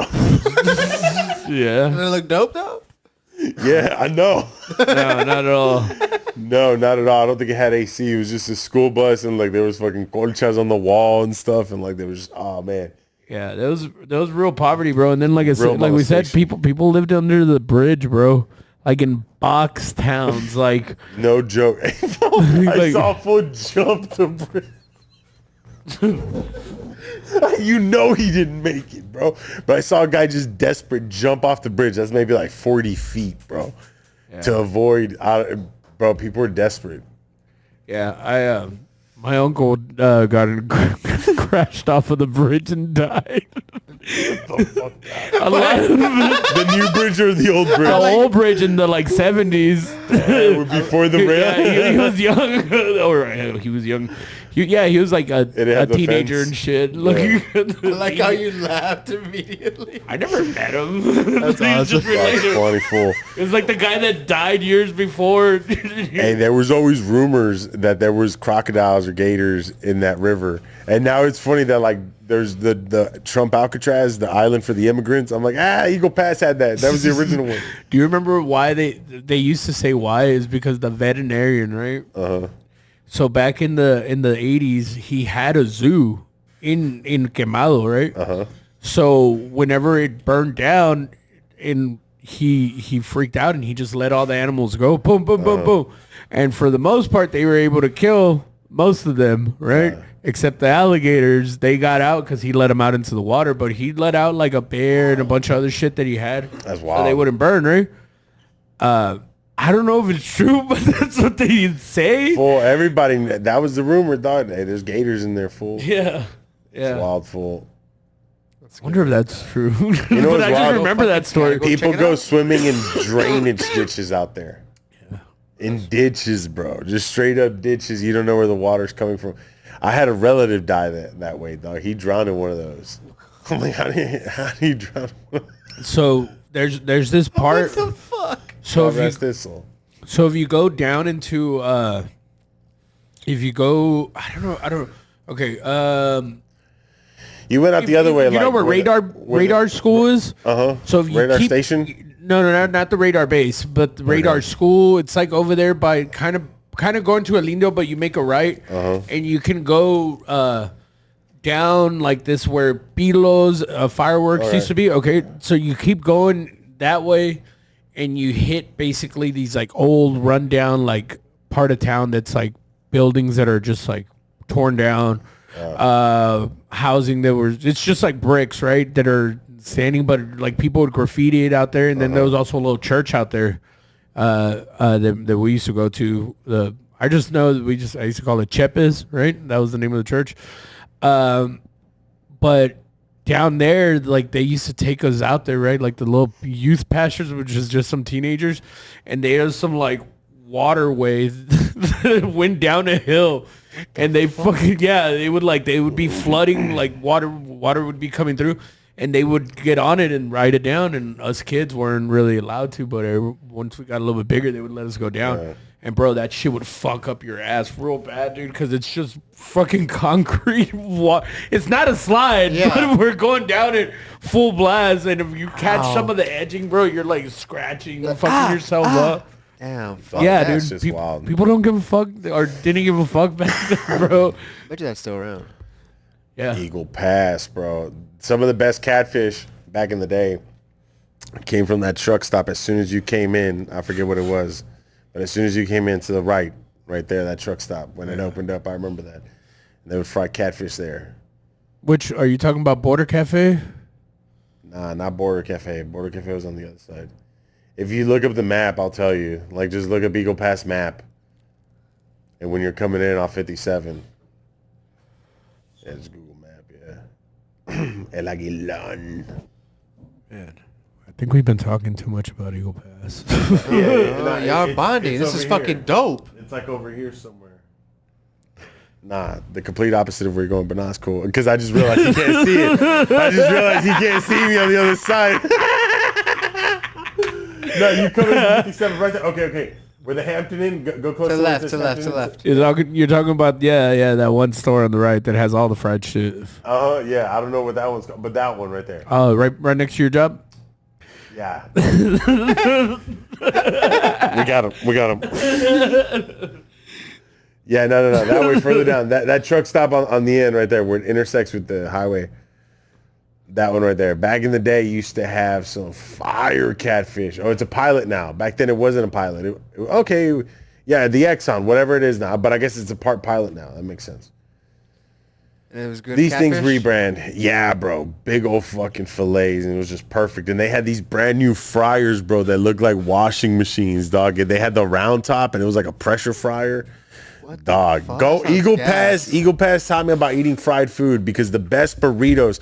I've ever had in my life. The best gas station fried burritos were at a place, at not La Pryor, Batesville. Batesville has a gas station there. It used to be 2 for $1 burritos, bro. Right. Or if not burritos, corn dogs. Yep. But the whole drive there, that's all I was fed was just fried food, just brown food. Yep. While I was out there, dog. And it's crazy because like I was around some of the best food and I just didn't want it. What's right? I'm good on that. You know, we used to live right there in Hopedale when I moved back. And one time when I was living down there, I was smoking some weed and my brother took a few hits and my mom caught him, right? Nice. She's like, what the fuck, man? And she like, I had all my friends there, so she's not going to trip out in front of my friends. So like, she takes off with him, right? In my case, when she found weed on me when I was younger, bro, she punched me in the nose and shit. Like she fucked me up, right? And then she comes back. He has a bag of 10 burritos and corn dogs, and he's just eating them. And I'm like, yo, what the fuck? I was like, you punch me and you get him corn dogs? She's like, well, I wasn't gonna let him be hungry. He looked like he had the munchies, and I'm like, my mom's cool now.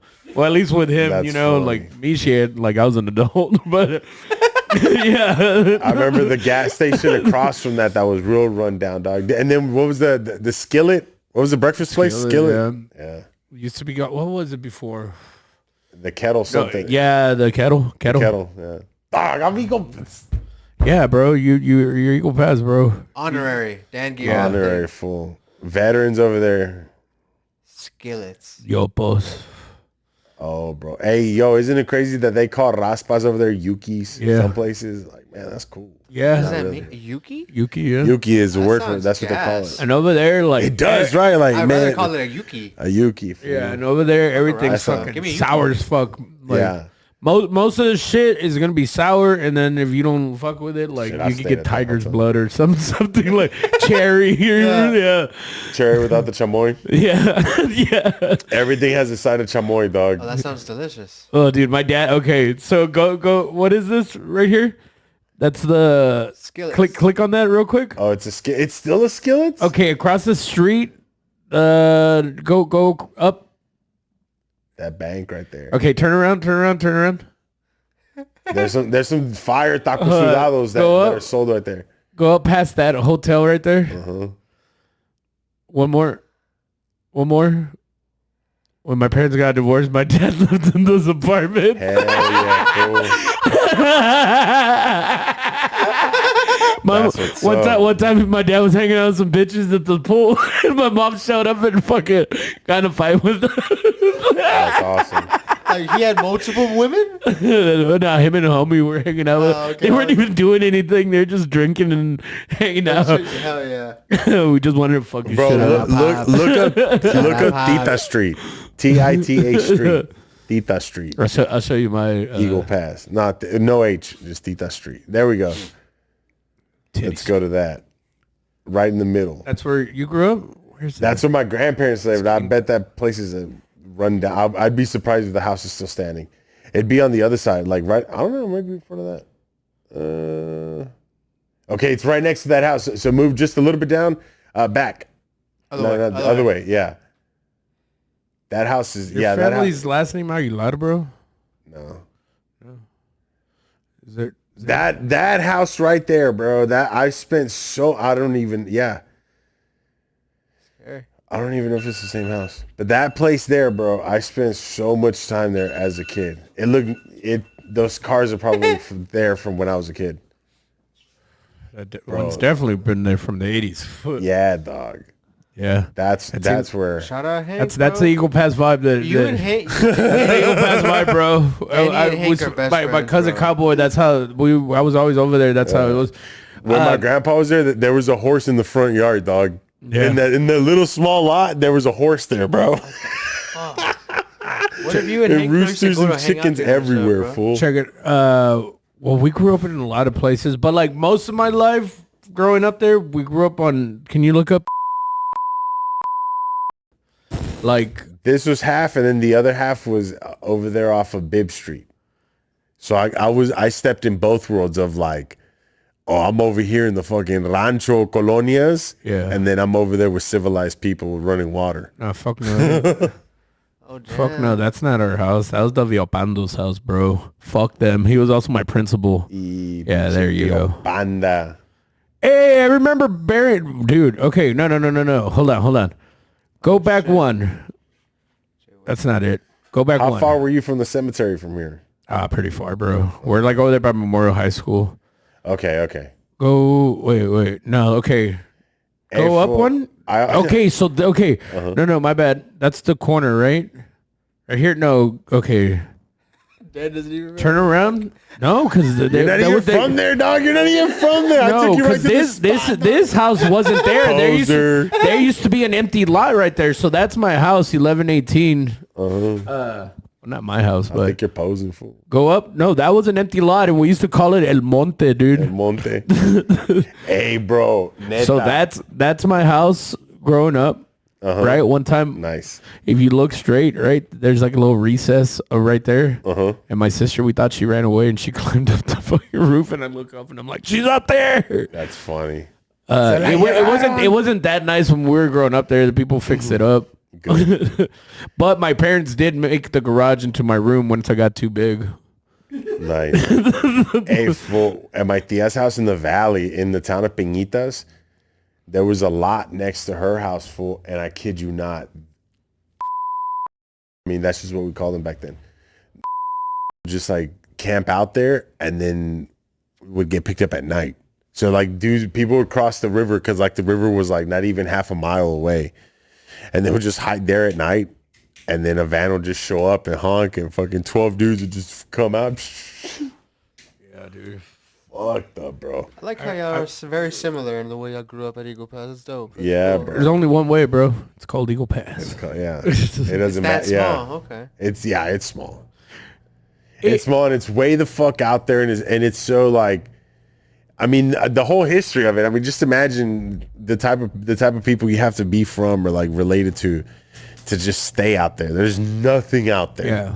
And like just to be resilient and defiant of like, no, this is where we put down roots and this is where we're gonna stay. It's very interesting. It's a very interesting border town that I feel like it's overlooked. A lot of people either look at Laredo, El Paso, the Valley, and don't. Even Del Rio, I feel like it's more attention than Eagle Pass. But Eagle Pass is good. It's a safe town. From what I hear, Piedras ain't that bad. I mean, it's bad everywhere in Mexico, but Piedras is one of the nicer, like, safer ones, I should say, not nicer. But I remember Piedras coming up too, man. Back then, you didn't need a passport to go over. You just go and fucking get your toenail taken out, dog. I got my ingrown toenails taken out there. Got my teeth worked on. Take your dog to get put down out there. Everything, dude. You need a new dog. You need the shots for your dogs? Take it out there. You can just go buy the shots. Or you just get the records. Yeah. We'll just show you the records. Yo, is this the same dog I brought? Yes. Hey, this is a basset hound. I got a poodle. Right? What the fuck? Yeah, bro. But it was interesting to see just a different country, it being so close and just having access to it. And it's also like, no matter how bad it was on the Eagle Pass side, it's like, dude, it could always be worse on the other side. Like bad. We're like, reality was right there of like, yo, dude, you could lose your life over nothing, or you could have absolutely nothing.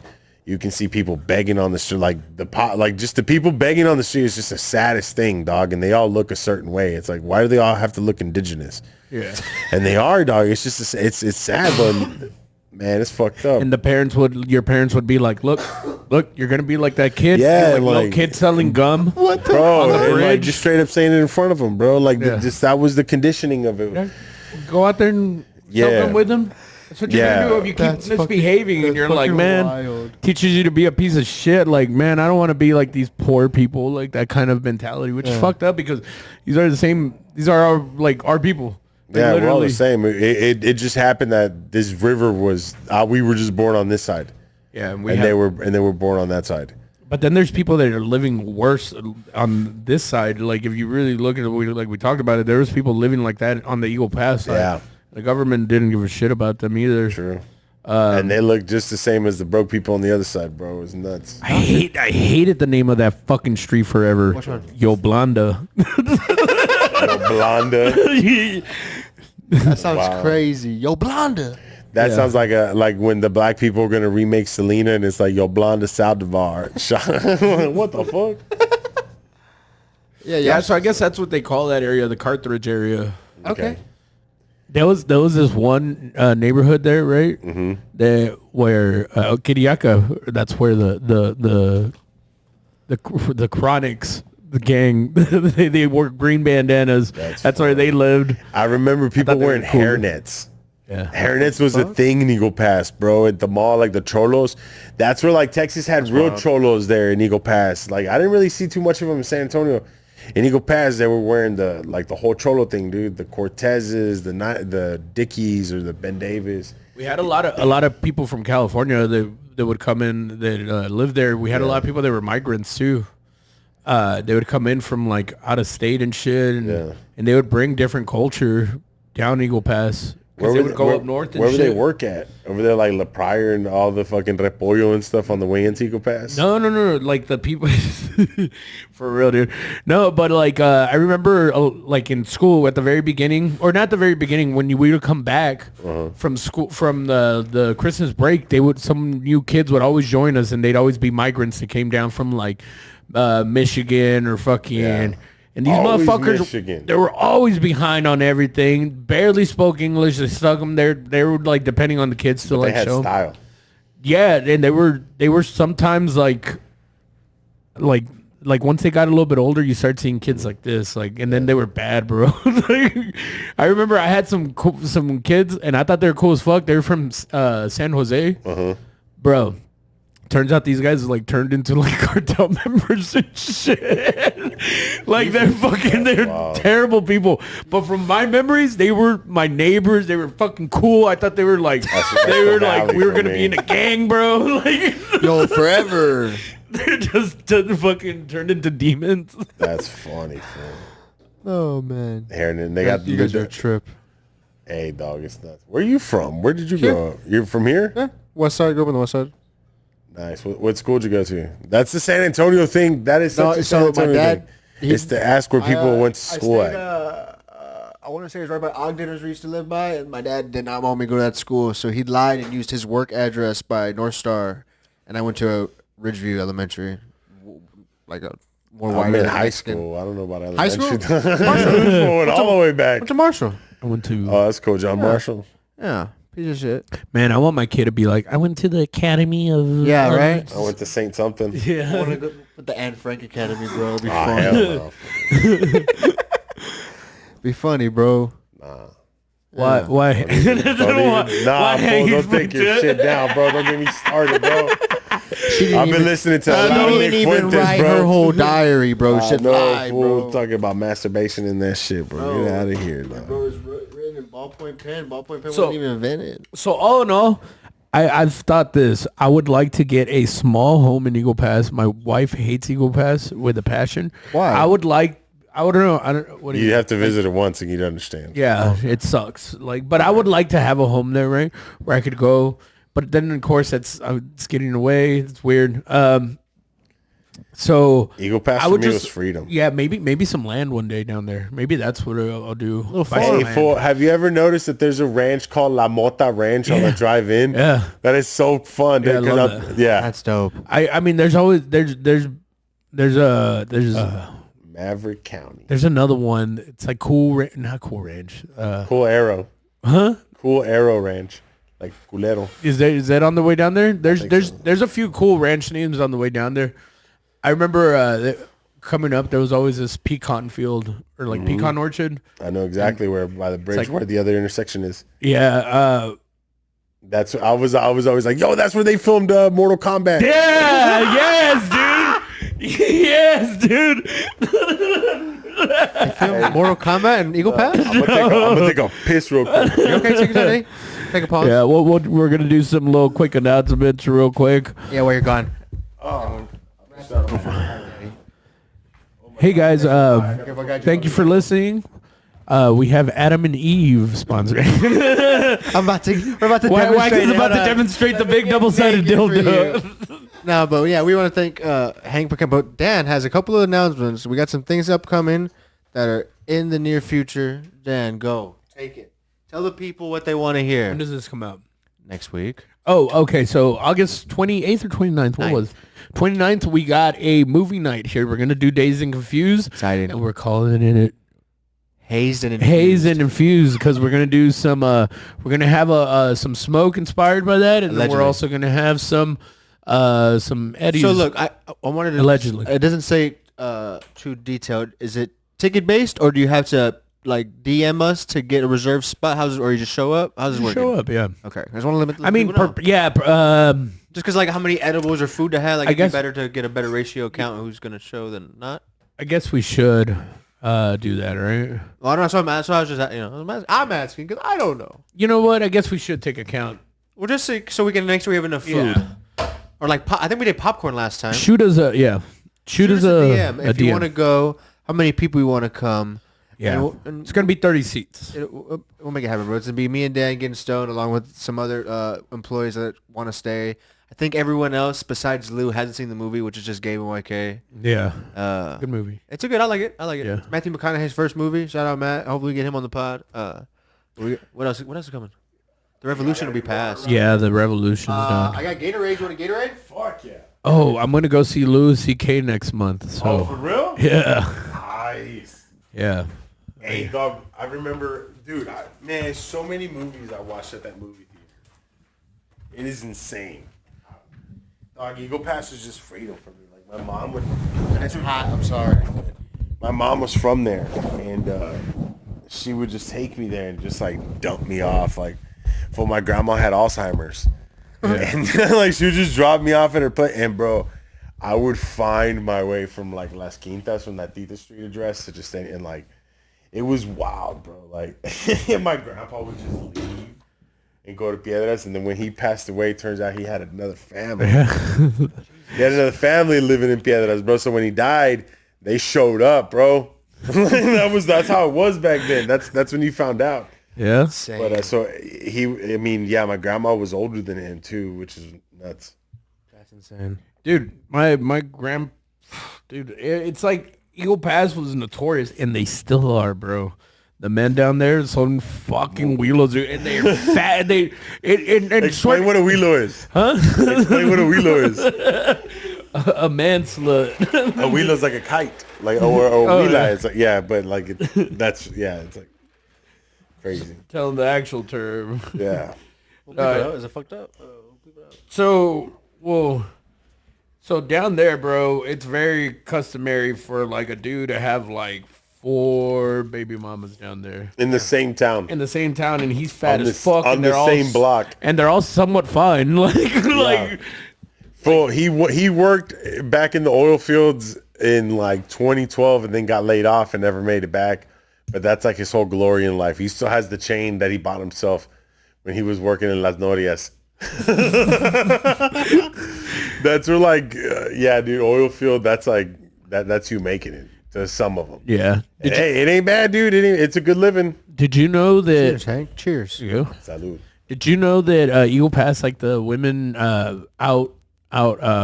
rank, or not outrank, but like number guys? I think it's like 3 to 1. Damn, I gotta get booked in Eagle Pass. You haven't done a show out there? No. I was gonna ask if he's doing a show out there. I think that would be a good opportunity to do one with my cousin. Yeah, because I was like, somehow y'all work out something. It'd be cool to go back. Oh yeah, dude, I got all the references, dog. Yeah, I think people would like that. You would fucking kill an Eagle I'm Pass. saying, I dog. think people would like all that. Yeah. I love that. Hey, Fire. let me set it up, bro. Let's go down. Well, let's do it. I'm there. That'd be dope. Just feed me in roadies. And gizzards. Got it, bro. Roadies and gizzards. I just gotta get fed in gizzards. Yeah, the place is called Roadies off El Indio Highway. You can look it up. The gizzards, bro. Roodees. Remember they always had the R.I.P. roadie. It was the son that died. Oh, fucking Yeah. beef. Yeah, That's not Roadies. even the old one. The old one's No, still the there. old- All all beat up. they use with it the as like drive-thru. storage. That's fucked. Is it good? Yeah. Is it good? Okay. Yeah. Yeah, both. Yeah, that's Bro, fine. just the fried food out there is insane. Insane. The fried food you get out there. Yeah. But then like, El Charco Grill was amazing, dude. Like those fajitas, those nachos. That's where they invented the nacho on the other side in Piedras Negras. So, I don't know, right? I don't know. I don't know the full details, but yeah, dude. Just like the nachos out there isn't crazy. Nachos and the burgers. There's always a little spot that does like they sell tacos and there's always a burger on the menu. That burger is fire because they cook it on the same skillet that they cooked all the picadillo stuff in for the tacos. Yeah. And yeah, those are Eagle Pass nachos. Just bean and cheese with jalapenos on each one and some aguacate if you get it. That's how we make fucking... My wife tripped out whenever I made nachos like that for the first time. They want it's like the little individual ones. It's not a pile. It's not a bunch of cheese. That's how Ojos Locos does it. Yeah, dude. Just like that. That's the best way of doing it, dog. I feel like that's the it seems like it's like half of the nachos when you do it all piled on, you don't even get full toppings or anything on it. I do like a half tortilla nacho. Okay. That's good too. I find it weird whenever look that they have that every year, the largest nacho. They make one every single fucking year. That's an Eagle Pass? In Piedras Negras right across the border. Bro, but that's where they invented nachos, so that's dope. They have a nacho festival every year. They make the biggest one. You gotta go. And you take a fucking my shatter looks just as big. Hell yeah. Dude, it's I need to go out there, dude. I have an uncle out there that got he got in so much trouble here they deported him over there years ago, dog. Jesus. But that's dope, bro. I mean, this is a cool spot. I like how y'all really bonded. Makes Ella me went down down there not that long ago. It's just so Doobie or Eagle Pass, right? Yeah, it's just a small town, dude. Shit. There's nothing around it besides other smaller towns, so it's the main attraction. Even smaller towns. Yeah. And then any other the big city, San Antonio, which is what 2.5, 3 hours away. You can go to Laredo, which is what 2.5, 3 hours away. The same. People act like you're a fucking celebrity when you go down there, like when you're from the city. Really? Yeah, dude. That's hilarious. You're like, oh, what do you do? Just take a cruise on the highway. Yeah, everyone's just like, oh, you go to the real mall? You go to fucking Ingram, North Star. Nah, I don't you go to Sods. You know, I in 2006, dude, I used to work with this guy. I forget his fucking name. We used to call him Red, but he was a cook at Chili's. I worked at the Chili's when it first opened up, and he never left Eagle Pass ever. He'd never been out of Eagle Pass. Only to Piedras Negras, but never to like San Antonio or anything. Damn, he never went you've down never. 57. Then we all made fun of him. It's all fucked up. Hey, there was people like that at Floresville, dog. Yeah, the cooks are telling you it's so poor you can't even drive to San Antonio with. I've been to Seguin. That's fucked up. That's funny though. Dog, there's some pobre people. He's probably still there. Fuck yeah. He's probably watching this like does still work at the Chili's. He's probably watching this like fuck you. Hey, bro. When I started there in 2006, bro, there's still motherfuckers that I worked there with that still work there. Eagle Pass, there is a shortage of jobs. So when you got a job, that's the best job ever. Yeah, so we wouldn't. So if we went there, would we go to that Chili's? Okay. Yeah, we would go. Yeah, across from the mall. Yeah. Yeah, bro. Across from the Walmart. Fuck yeah. Remember when the Walmart was attached to the mall? Yeah. What the fuck? Yeah. Yeah, full that you could go all the way down and then buy popcorn at Walmart and then walk back. It had the glass entrance, yeah. What the fuck? That's And then they turned into a giant firehouse by the end. And that shit killed an Eagle Pass. Small town shit. By marriage, I was related to this lady that worked at there, and she died of like cancer or something. And it was like all sad. She left kids and everything. That like they shut down. They closed the Walmart while so that people that work there can go to her funeral. What the fuck you laugh for? Because that's the small town shit. Like they closed the Walmart for her. It's like, oh, she really meant a lot to the community. They closed the Walmart for her. You know, like in 2011, I met this dude who worked for the company Topics, the message board website. And he said that Eagle, and I had experiences because I had a cousin that passed away, and someone's like, "Yo, they're fucking talking shit about her on Topics, bro." They were like, "Oh, she fucked all these other blah, blah," like that kind of shit, right? Like, shit, that's fucked. It's and then I talked to the guy that worked there, and he goes, "Oh, we've had to shut down the Eagle Pass Topics constantly for violations. Like people are fucked up. They dox other people. That's They're crazy. like they attack personally, like one person, like the whole town." they're like, we have that marked as the most toxic place in the whole world. And we're like, God damn. I believe it. Fool. Eagle Pass. That's down. That's insane. It's good. Yeah. I mean, more than 24 hours there is insane for me. Now, I've only, and it sucks, man, because I only go back to bury people there. Yeah, I haven't been. Okay, one time I went back and I bought a dog from there, fool, and I know he got smuggled in from Piedras. It was an old English sheepdog, and I bought him for cheap, bro, and I flipped him. I used to flip dogs, bro.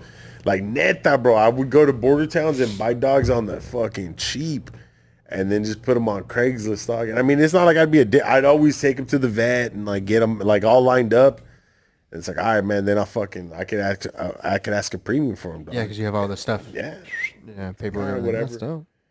But yeah, fool, if you go to like the Craigslist community and under pets and like any border town, fool, you can get you a cheap dog, whatever dog you're looking for. if it's 1,000 plus, it's for hundreds of dollars on Craigslist under border town. If you want some good entertainment, just go on the Facebook Viendes in Eagle Pass. Oh yeah. Oh, bro, People sell the saddest shit too. But people talk mad shit on there, dude. Really? Yeah, it's like the main. It's topics part 2. But it's like the place where people Well, sell. yeah, as it is, everyone's right. Yeah. Hey, fool, remember the flea market that was set up next to where the Kickapoo, like under the bridge, but like to the side? Yeah, that's why I remember seeing them. Yeah, fool. And then I think that one moved out to Del Rio Boulevard out there by the real flooded area. So you'd go on a Saturday and be all fucking soquete and shit, dude. Soquete is such a funny word. I love that shit, dog. It means mud. But soquete just sounds funny with a Z. Soquete. Yeah. That's funny. Oh, man. So much Eagle Pass. I need to go visit now. Yeah, we all got to go take I a trip. I felt like we just took a trip, dog. Us talking I about feel it. like I learned a lot from both of y'all. We talked about every part of Eagle Pass. Yeah, I did. For real. There's nothing else From to the talk box about. people down to the rich people. It's Yeah, we're just missing Quemado. What the fuck's that? Huh? Quemado's a little town outside of there. Outside of it, yeah. My first girlfriend used to live out there. She was 15 and I was 12. She was poor. Oh, she was poor. Yeah. and their family were hoarders, so like she had shit everywhere. Oh, dude, yeah, there were people out there were hoarders before that even had a term, before that even had a name, bro. In the living room, they just had clothes just piled. Hey, bro, I remember there was places that would have pallets of clothes, and people would buy clothes by the pound. Yeah, they still do that, dude. They still do that? ropa por libra? Dude, yeah, so you'll have dudes like people from Valti go down there. And find vintage stuff, I'm sure. Yeah, that's all they're doing is buying shit that made it back in bulk. And so you can, what happens, I think, is it ends up in a warehouse over there in Mexico, then gets sold back to a company over here. And so it's like shit that's been sitting in a warehouse, just stacked from 1997. Yeah. Just, all right, bring it back. Well, I remember people would buy, like, it was like a hustle that they would buy a pallet's worth of clothes. And then people would just show up and then just buy articles. It's like, yo, how much for these shorts? 50 cents. Yeah. I could yeah, bro. And people needed that stuff back then, especially in the valley. I remember the people in front of my grandma's house had that. And they just had the clothes out there, dude, just exposed to the elements. Dude, yeah. Just the pound. And it would just like, as time went by, it was just, like shrinking. But then when it would rain, I remember they'd throw a blue tarp over it. Dude. I'm like, oh, this is just out here getting lice and ants. And they put it on top of an ant pile. Oh, dog, poverty's so funny. Yeah. it can be. Yeah, especially in a town like Eagle Pass, it can feel like it's literally like, yo, yeah, you might be like whatever, okay, living in this house, but your grandma, your aunt, they live in very shitty dude, places. Like everyone's grandparents, my grandparents, you're 1 degree away from it. My mom grew up poor, right? Uh-huh. She lived by under that part of El Indio, but over here, but towards the bridge, right under that school Benavides at the bottom of the hill. She grew up down there, right? And yeah, and my dad they're not really from there, but he grew up in on Olive Street, like where it's that one that looks onto the whole street, those houses. That's where he lived. And my grandma would be like, "Oh, your mom's from the other side of the tracks." She always made that she ain't like us. That's fucked up. Yeah, dude. She would tell us that. She'd be like, "Well, your mom and her family's from the other side of the tracks." Colorism is crazy.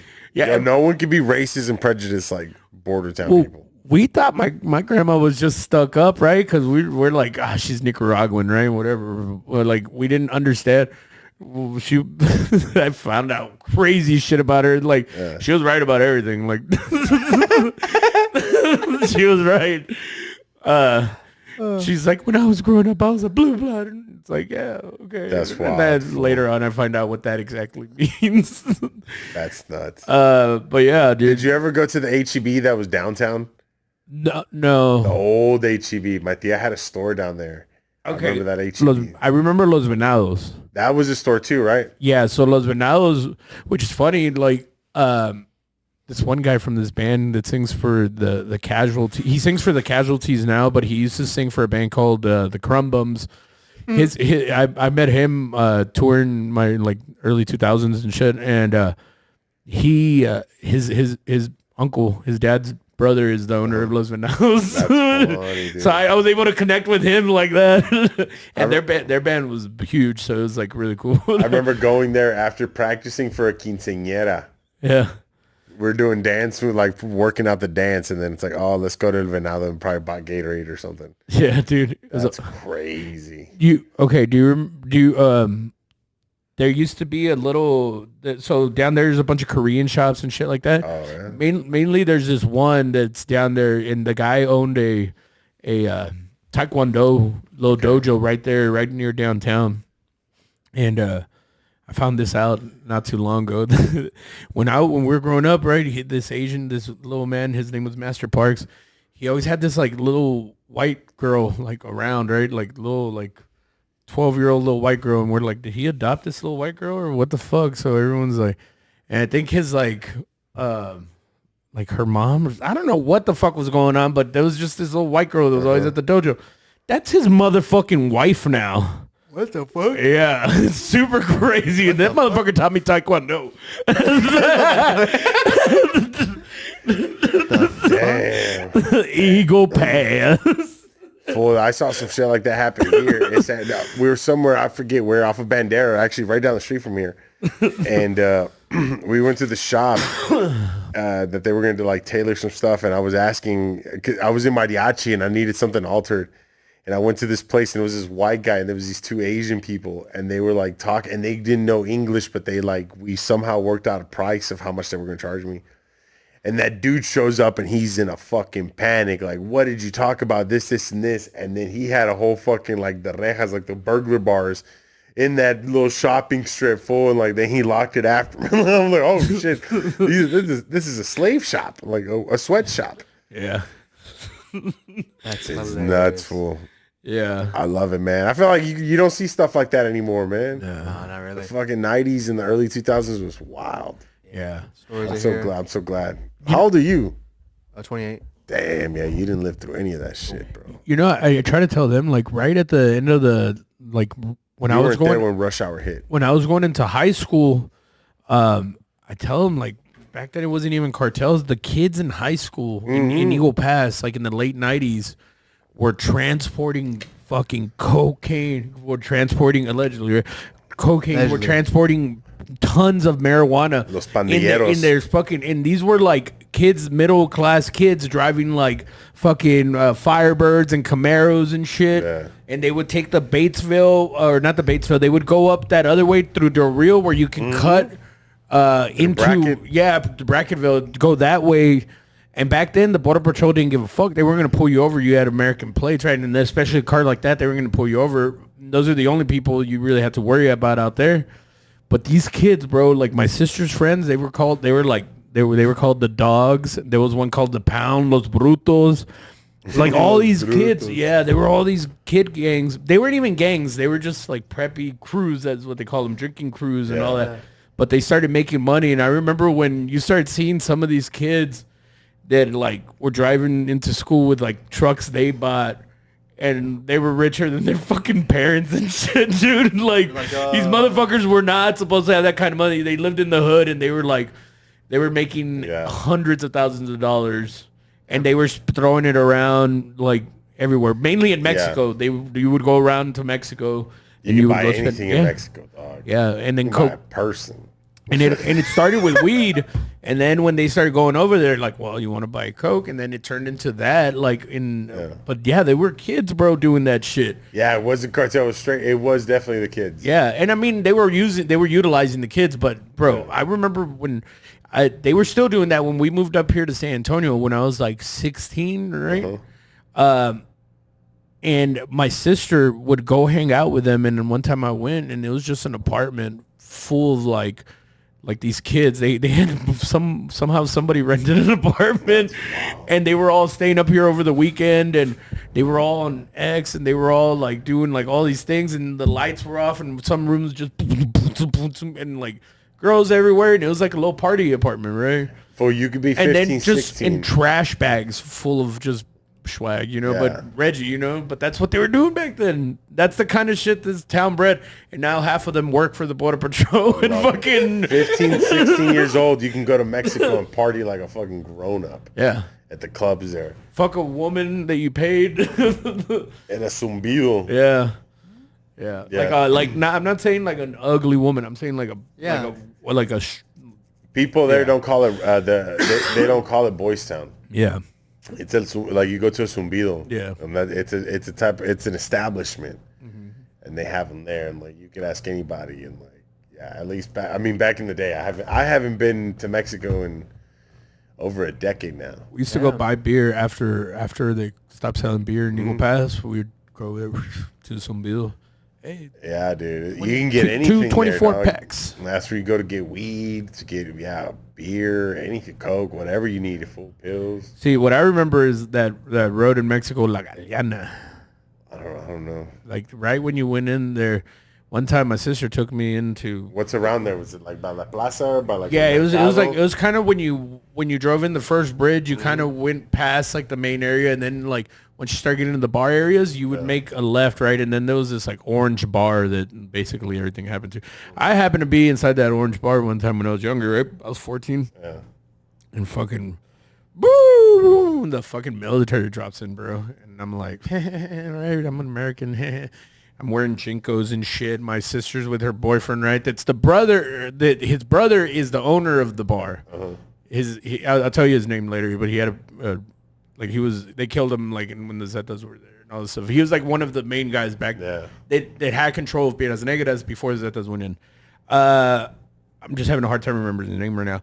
But we're in there, and the military comes in, and they start, hey, and all the soldiers are, and one of them sees me, and he starts looking at me, and he's laughing, right, because he knows I'm out of place, and I'm like, hey, dude, leave me alone, bro. Like, and he starts looking at me, and I have my chain wallet, right, and he fucking pulls it, and he calls me a judío, right? Like, he's like, judío.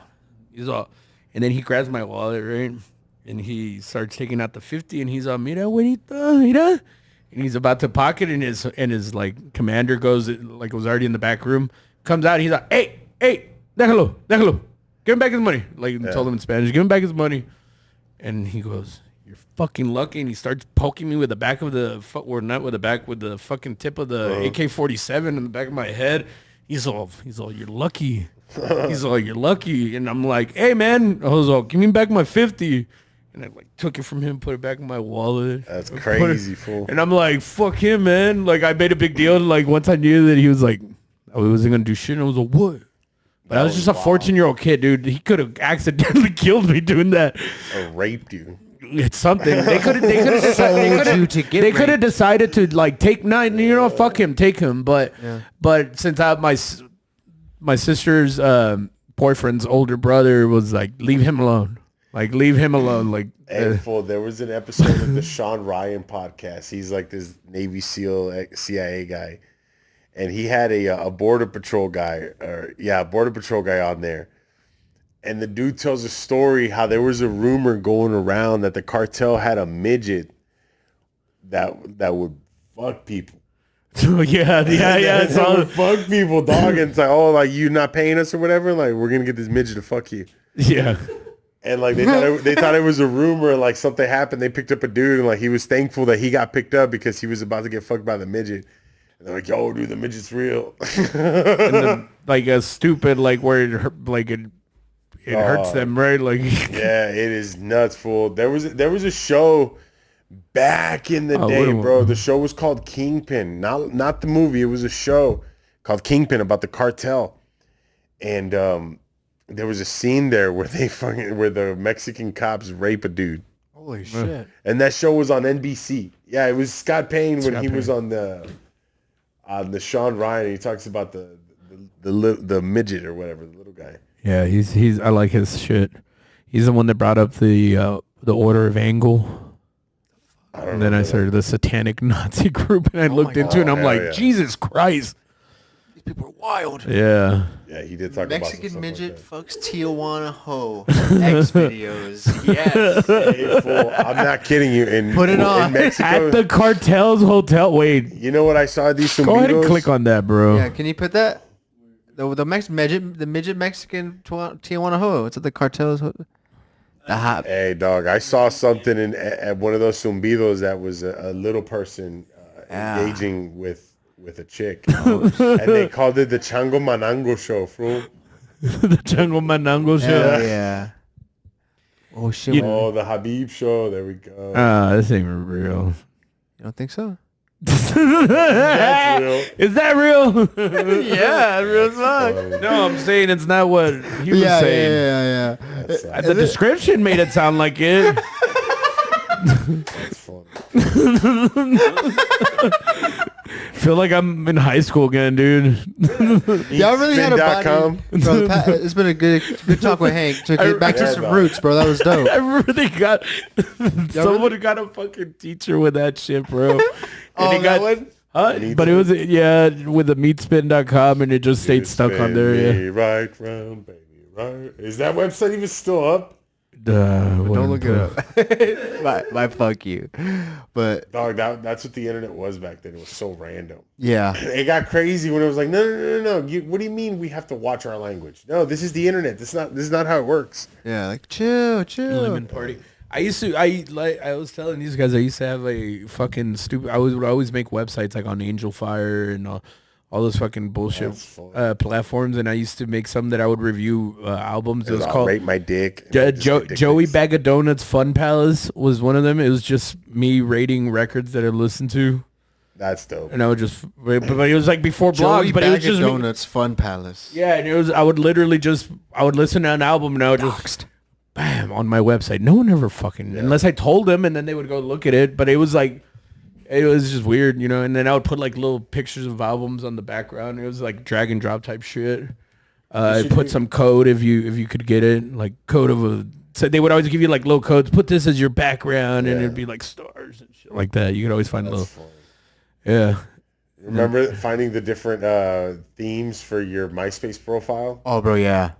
That was gas. I think my MySpace profile had a depressing ass song, and then I never changed it. So Emo ass fucking rock song. Yeah. I hate my dad. I wish I had access to my MySpace, dog. Same. I had some picture of like a homie that's no longer with us. Okay. It's like, damn, fool. Those were the only pics I had, and like that's I don't have them anywhere else. MySpace has some shit on it. Yeah, man. That's just depressing as fuck. One day someone's gonna uncover, hey yo, all those archives, I put out all the files, all the pictures. Looking it You're up. you're gonna have to scroll through millions and millions of pictures. All the dumb shit where you would post, like, oh my god, I can't believe I used to think that way. That'd be cool that'd be cool. And it's funny how like the top 8 was like the thing that could fuck up like someone's day. It's like, oh, you took me out of your fucking top 8, you fucking dick. Yeah. Oh, you and People that would have a top 8, a different one throughout the day. Yeah. It's like in the morning, it's a different one from the afternoon. the girl you're dating, she takes you off, and then all of a sudden you see a guy on there. Oh, we're just what the fuck? He's just a friend. Se la está cogiendo. Hey, fool. There's a funny show that I think you'd like. It's called Hermanos de Leche. It's a podcast. And it's in Spanish, but it is so funny, bro. They had one recently called Cosas de Viejo Gacho. and it's like just like exactly what it is. They talk in Spanish. It is so funny, dude. Yeah, I would love to do a Spanish podcast. I just don't think I could speak it all the way. I would hit a word where I'd be like, fruit. That's funny. Yeah, on YouTube, Hermanos de Leche. And they're celebrities in Mexico or something like that. I don't know. I really don't get it. They try to do stand up, but it's like, man, stay in your lane. Just do fucking. What do you think of Mexican comedy? It's behind 25 years.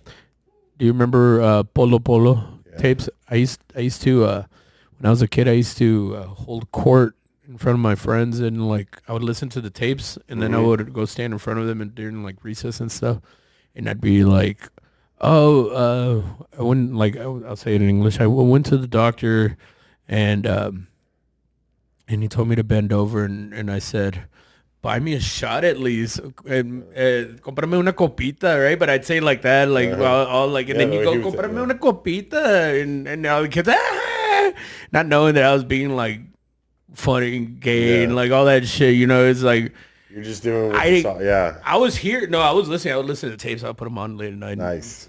But I would go tell them to everybody, and they would laugh. And then one of my homies, Jerry, still to this day, when I hang out, I rarely get to see him because he lives up in Minnesota.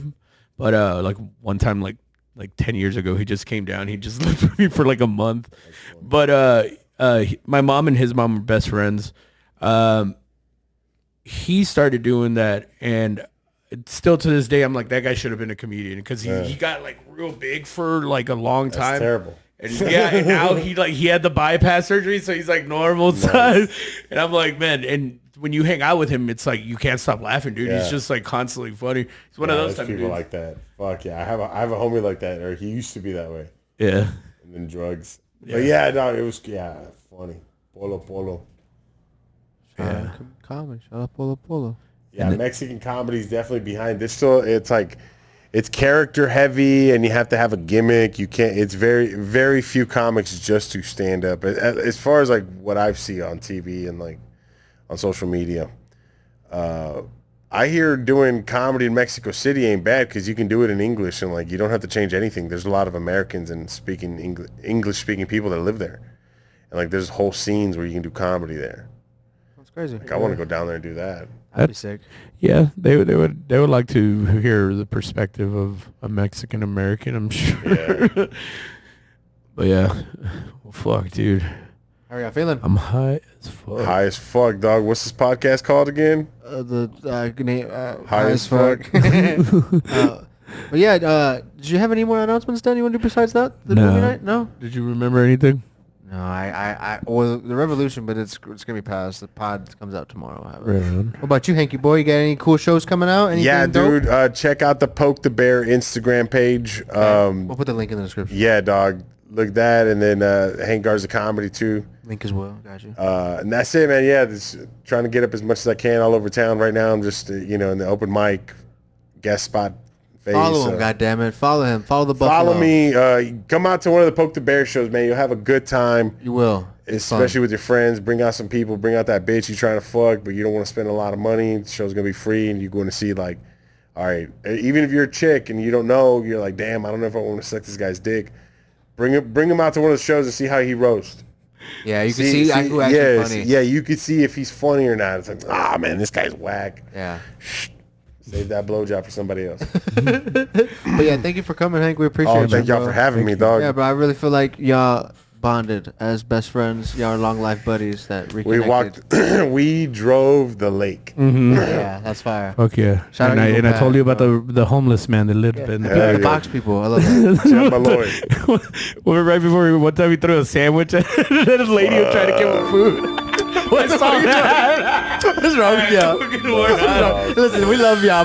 Follow us and see y'all. And thanks, Hank. And fuck Listo. Yeah. Listo's been in the back the whole time. Fuck him. Smoke some of this with us.